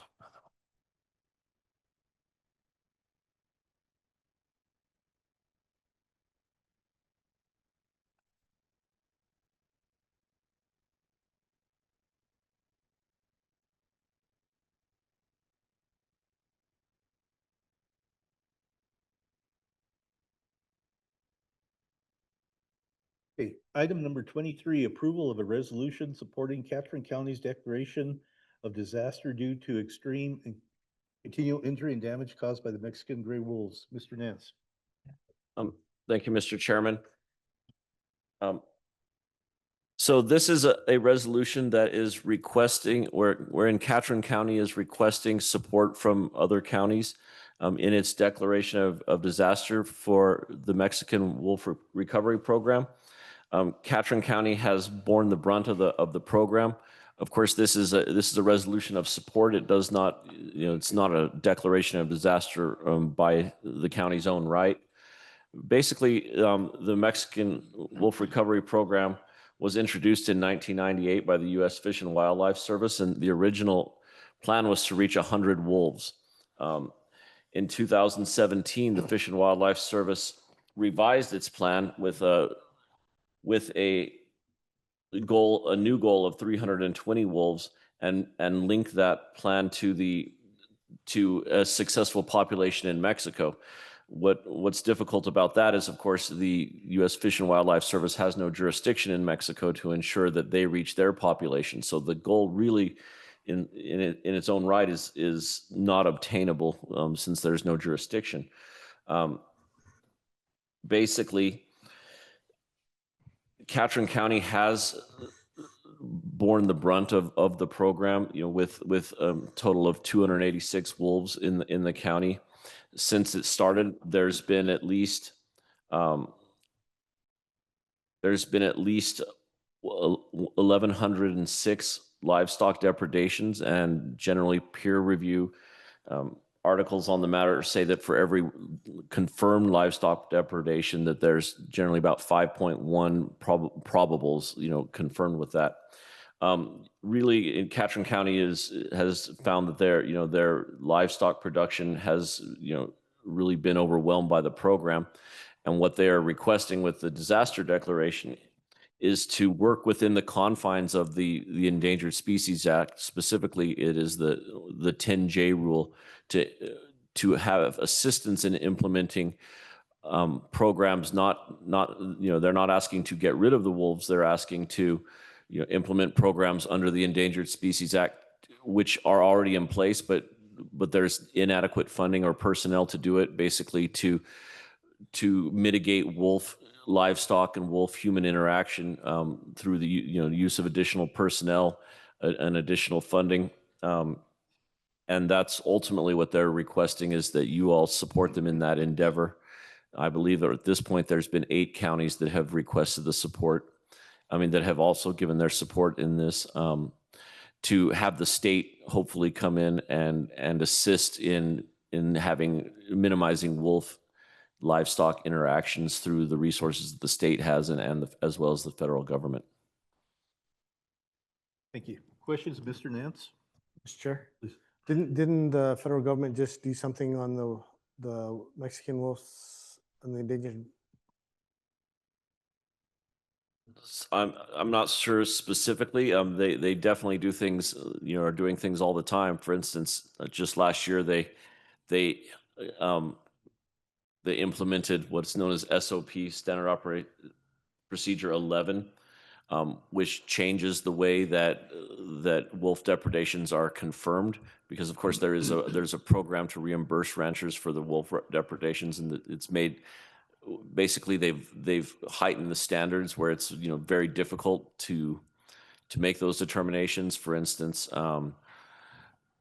if you go, if there's a livestock depredation and a livestock investigator goes out and there's wolf tracks and coyote tracks, they're going to not put it down as a probable because they say, well, maybe the coyotes killed the cow, which of course we all know is not likely, or if not impossible, but they're always making changes to these programs in that sort of way. So SOP 11 has been fairly devastating the way it's been implemented. Any other questions? There be none, recommendation, please. Mr. Chair, I'd like to make a motion to approve. Second.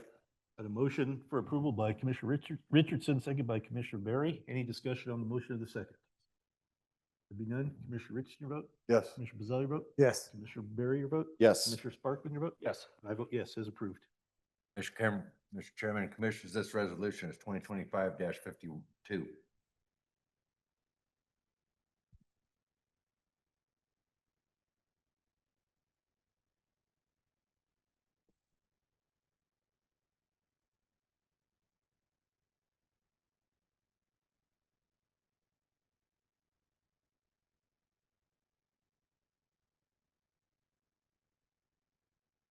Jonathan, will you make sure that we get that resolution to the appropriate people? Thank you.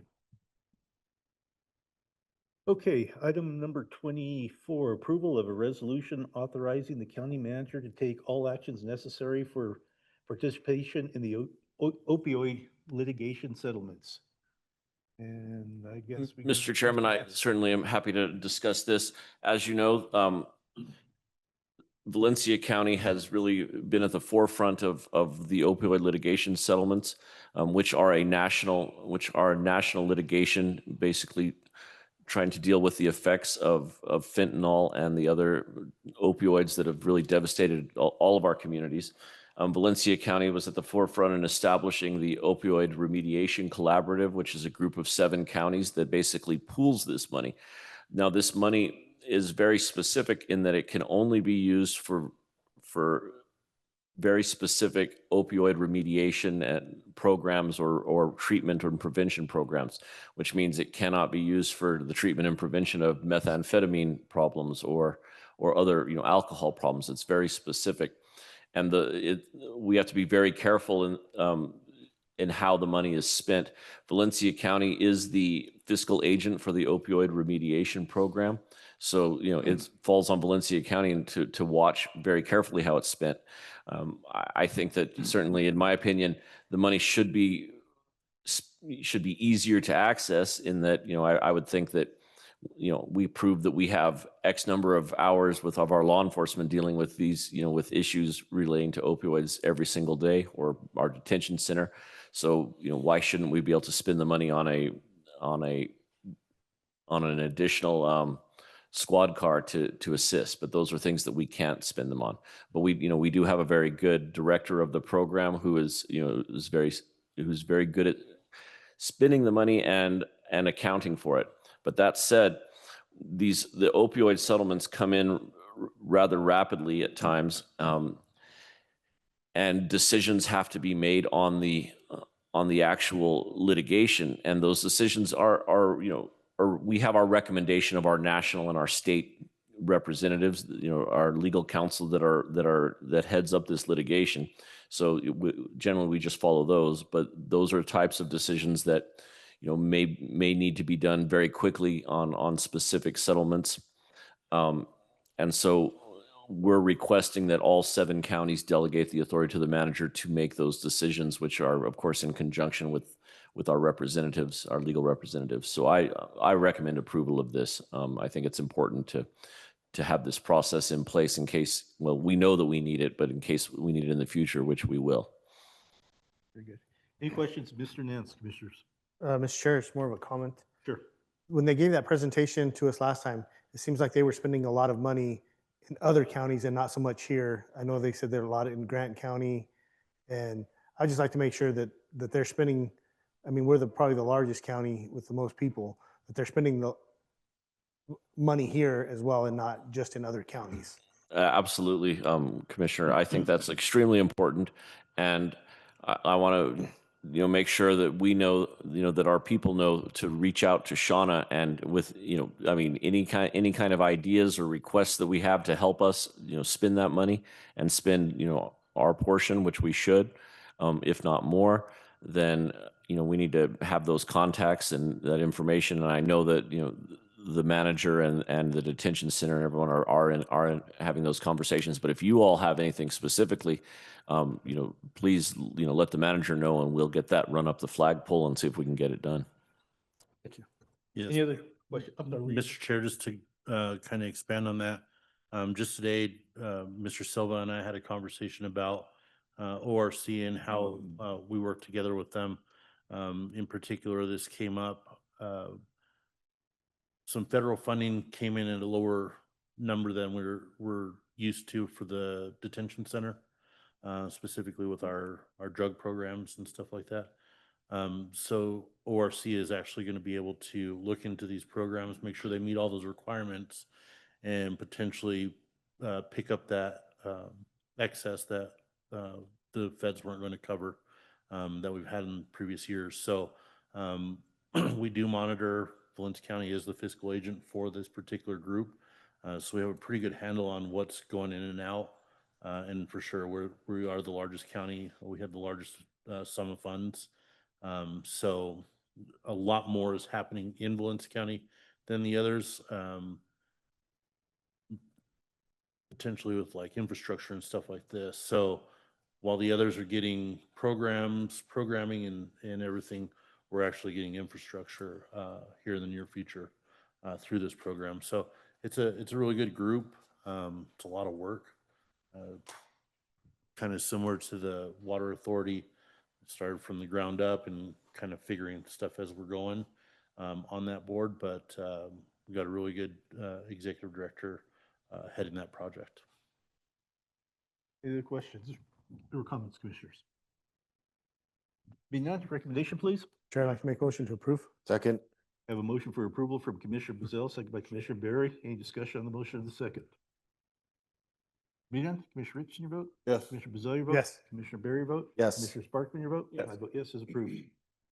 Mr. Chairman, Commissioners, this resolution is 2025-53.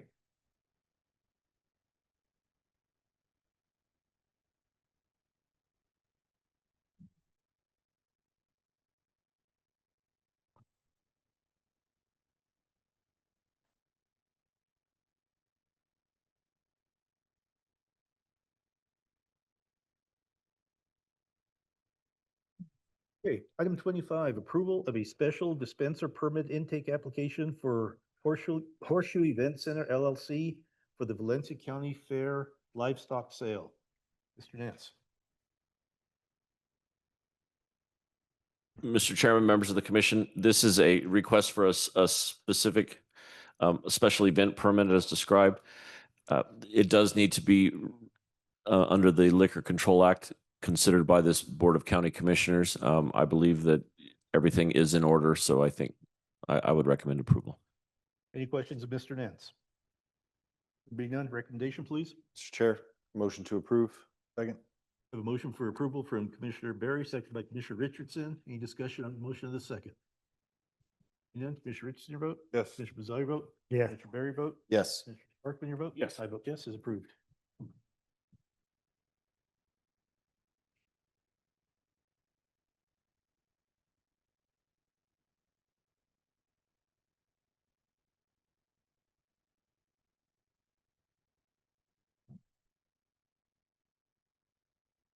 Title.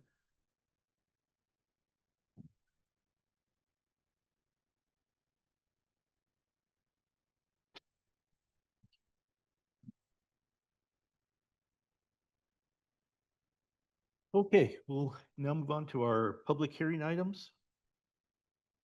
Sorry that it's been such a long meeting for you guys. Appreciate you guys, your patience.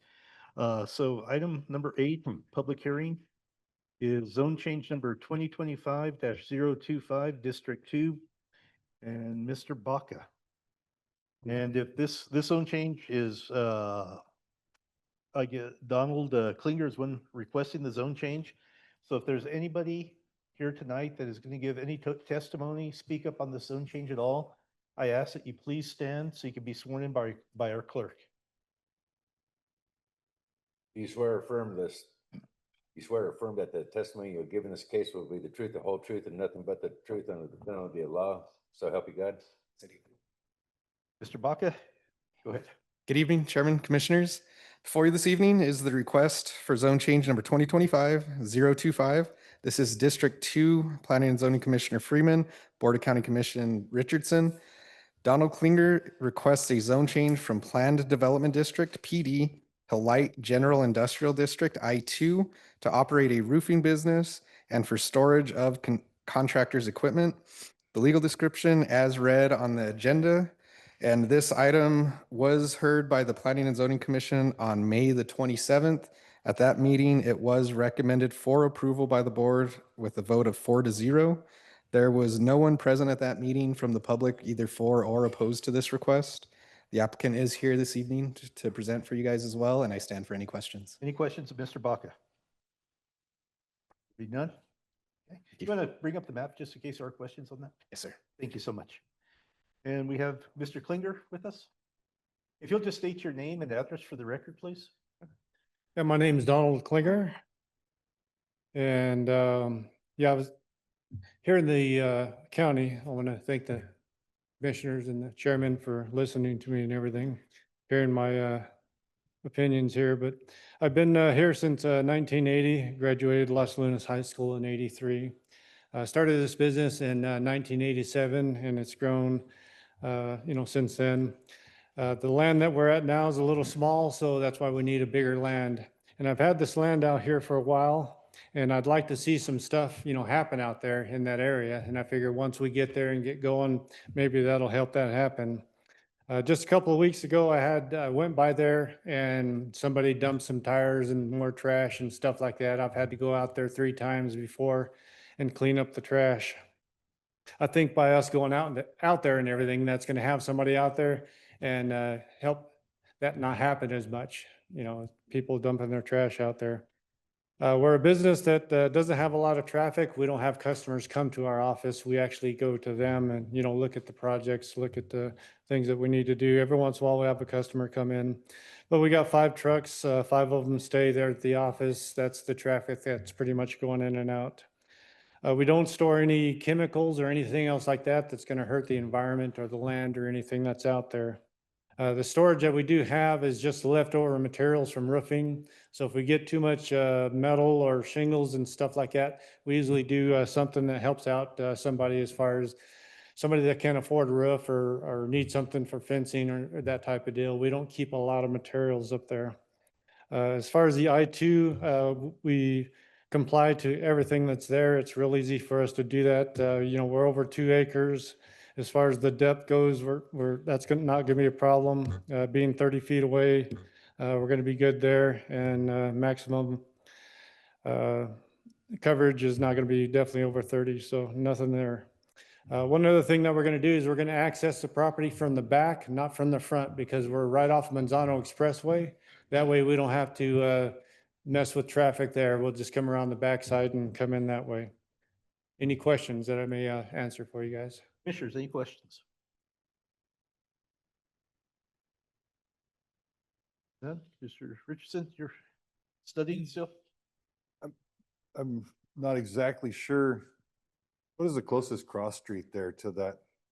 To Monzano? You're between Van Camp and I forget that next one before you get to Las Maravillas.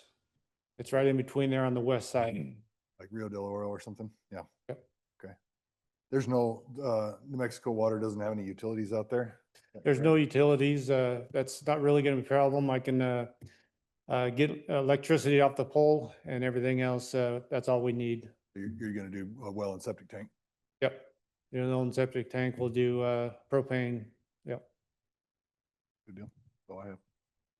Any other questions, commissioners? Okay. Is there anybody in the audience that was going to speak either for or against this proposed zone change? There's none. Mr. Baca, is there anything else you wish to bring up to us? Okay.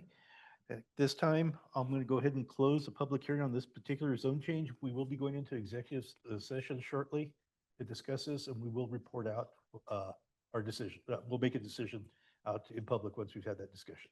Okay. So if you can stick around, hopefully it won't be too much longer. If not, we'll notify you. Mr. Baca will notify you as to the decision by the commission. All right. Well, thanks for listening to me. Thank you very much. Okay, item 9 also is a zone change, number 2025-36. Alex Ertzbitkoff, is that correct? Okay. And anybody that's going to be speaking on this particular zone change, I ask that you please stand so you can be sworn in. Do you swear or affirm that this testimony you'll give in the case will be the truth, the whole truth, and nothing but the truth under the penalty of the law? So help you God. Mr. Baca? Good evening, Chairman, Commissioners. Before you this evening is the request for the zone change 2025-036. This is District 4, P&Z Commissioner Sublett, Board of County Commission Bezell, Alex Ertzbischoff requests a zone change from Rural Residential District 2, RR2, to Rural Residential District 1, RR1, in order to split the land. The legal description as read on the agenda. This item was also heard on May 27th by the Planning and Zoning Commission. At that meeting, it was recommended for approval with a vote of 4-0. At that meeting, there was one individual withstanding that was opposed to the request. His concerns were to do with overcrowding and the traffic created from the request or from the proposed use. And the applicants, once again, are here this evening to present to you, so I stand for any questions. Any questions of Mr. Baca?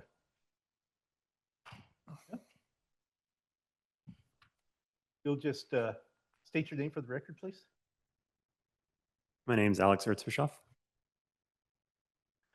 So we're proposing splitting the land to build a new home on the property while maintaining our mobile home that our family lives in. We moved to the property to take care of our aging family members.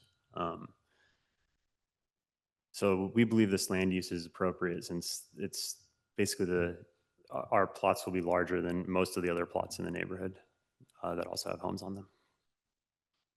I forgot to ask you, also state your address for the record, please. Address 91 Lopez. That's in Belen. Any questions of the applicant? There's none. Were you going to also speak up on this? Did you? Please, feel free to come up. Also, just state your name and address for the record. My name's Aubrey Habouche. My address is also 91 Lopez Road in Belen. Yeah, so we moved down here. We purchased the land from my dad, and our intention was to we have an older relative who rents the mobile home for a low rate, and we want to keep that going so that there's housing there for her and in the future for other older relatives who might need a place to stay.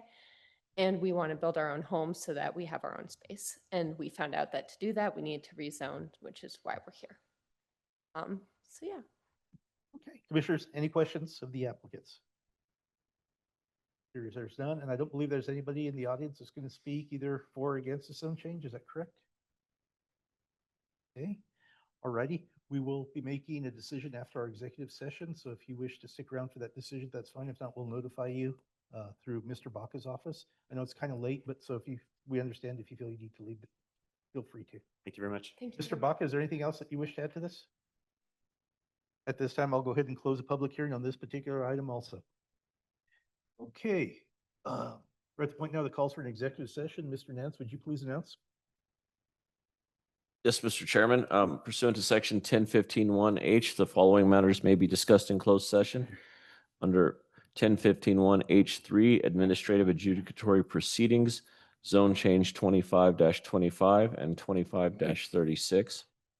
Under 1015-1H8, real property, it's the real property located at 3331 New Mexico 47, Los Lunas, New Mexico, more particularly described as tract 40A1A South 35 Township 7 North, Range 2 East, consisting of 3.25 acres. Very good. Motion, go to the executive session for the stated reasons, please. So moved. I have a motion from Commissioner Berry, second by Commissioner Bazell. Any discussion on the motion of the second? None. Commissioner Richardson, your vote? Yes. Commissioner Bazell, your vote? Yes. Commissioner Berry, your vote? Yes. Mr. Sparkman, your vote? Yes. I vote yes. We will report out shortly. Thank you. Okay, this time I need a motion to reconvene in regular session, please. So moved. Second. Motion from Commissioner Berry, second by Commissioner Bazell. Any discussion on the motion of the second? None. Commissioner Richardson, your vote? Yes. Commissioner Bazell, your vote? Yes. Commissioner Berry, vote? Yes. Commissioner Sparkman, your vote? Yes. And I vote yes. Mr. Nance, would you summarize the items discussed in closed session, please? Certainly, Mr. Chairman. The items discussed in closed session were zone change 2525, zone change 2536, and the real property at 3331 New Mexico 47. No final action was taken. Motion to that effect, please. Moved. I don't know who made the motion second, so we'll say Commissioner Richardson made the motion, Commissioner Bazell second. Any discussion on the motion of the second? None. Commissioner Richardson, your vote? Yes. Commissioner Bazell, your vote? Yes. Commissioner Berry, vote? Yes. Commissioner Sparkman, your vote? I vote yes. Okay, action item 26, approval of zone change 2025-025, Mr. Baca.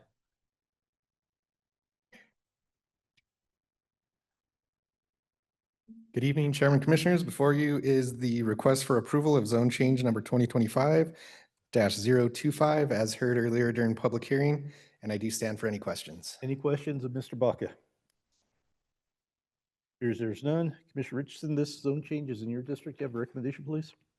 Mr. Chair, I'd like to make a motion to approve the zone change. Second. We have a motion by Commissioner Richardson for approval, second by Commissioner Barry. Any discussion on the motion of the second? There being none. Commissioner Richardson, your vote? Yes. Commissioner Bazell, your vote? Yes. Commissioner Barry, your vote? Yes. Commissioner Sparkman, your vote? Yes. And I vote yes, it is approved. Thank you. Okay, next one is zone change 2025-036. Mr. Baca. Chairman Commissioners, before you is the request for approval of zone change number 2025-036 as heard earlier during public hearing, and I stand for any questions once again. Any questions of Mr. Baca? Appears there's none. Commissioner Bazell, I believe this is your district. Do you have a recommendation, please? Mr. Chair, I'd like to make a motion to approve. Second. A motion for approval from Commissioner Bazell, second by Commissioner Barry. Any discussion on the motion of the second? Being none, Commissioner Richardson, your vote? Yes. Commissioner Bazell, your vote? Yes. Commissioner Barry, your vote? Yes. Commissioner Sparkman, your vote? Yes. And I vote yes, that is also approved. Thank you, Commissioners. Okay. Let's see what we got here. Item 28, consideration of a real property purchase agreement. And Mr. Silva. Thank you guys for staying so late.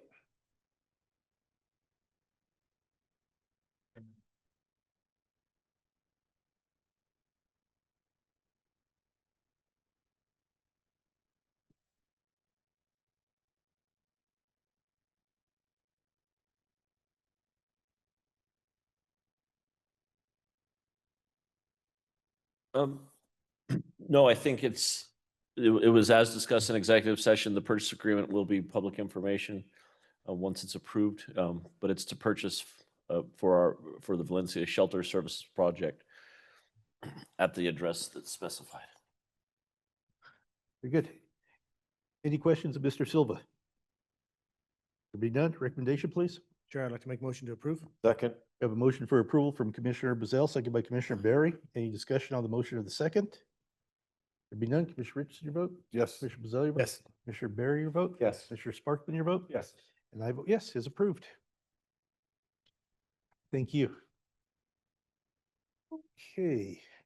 Got a couple upcoming meetings to announce along with another event. Let's see, July 29th, 2025, the Valencia County Hospital Copping Out, 200 San Sage Street Northwest, Las Lunas. And do you have the time on that, Jonathan? Yes, sir. They'll be hoisting the beam at 10:30. So I assume 10 o'clock, maybe a little bit before to get parking done and, kind of move around and sign the beam before they put it up. And then August 6th, 2025, business meeting, 5 p.m. here in the chambers, also via Facebook Live. August 20th, 2025, a public hearing business meeting. That's also at 5 o'clock here in the chambers, also via Facebook Live. Are there any closing comments No, from right. commissioners? Right there. Be none, we are adjourned. Thank you, guys.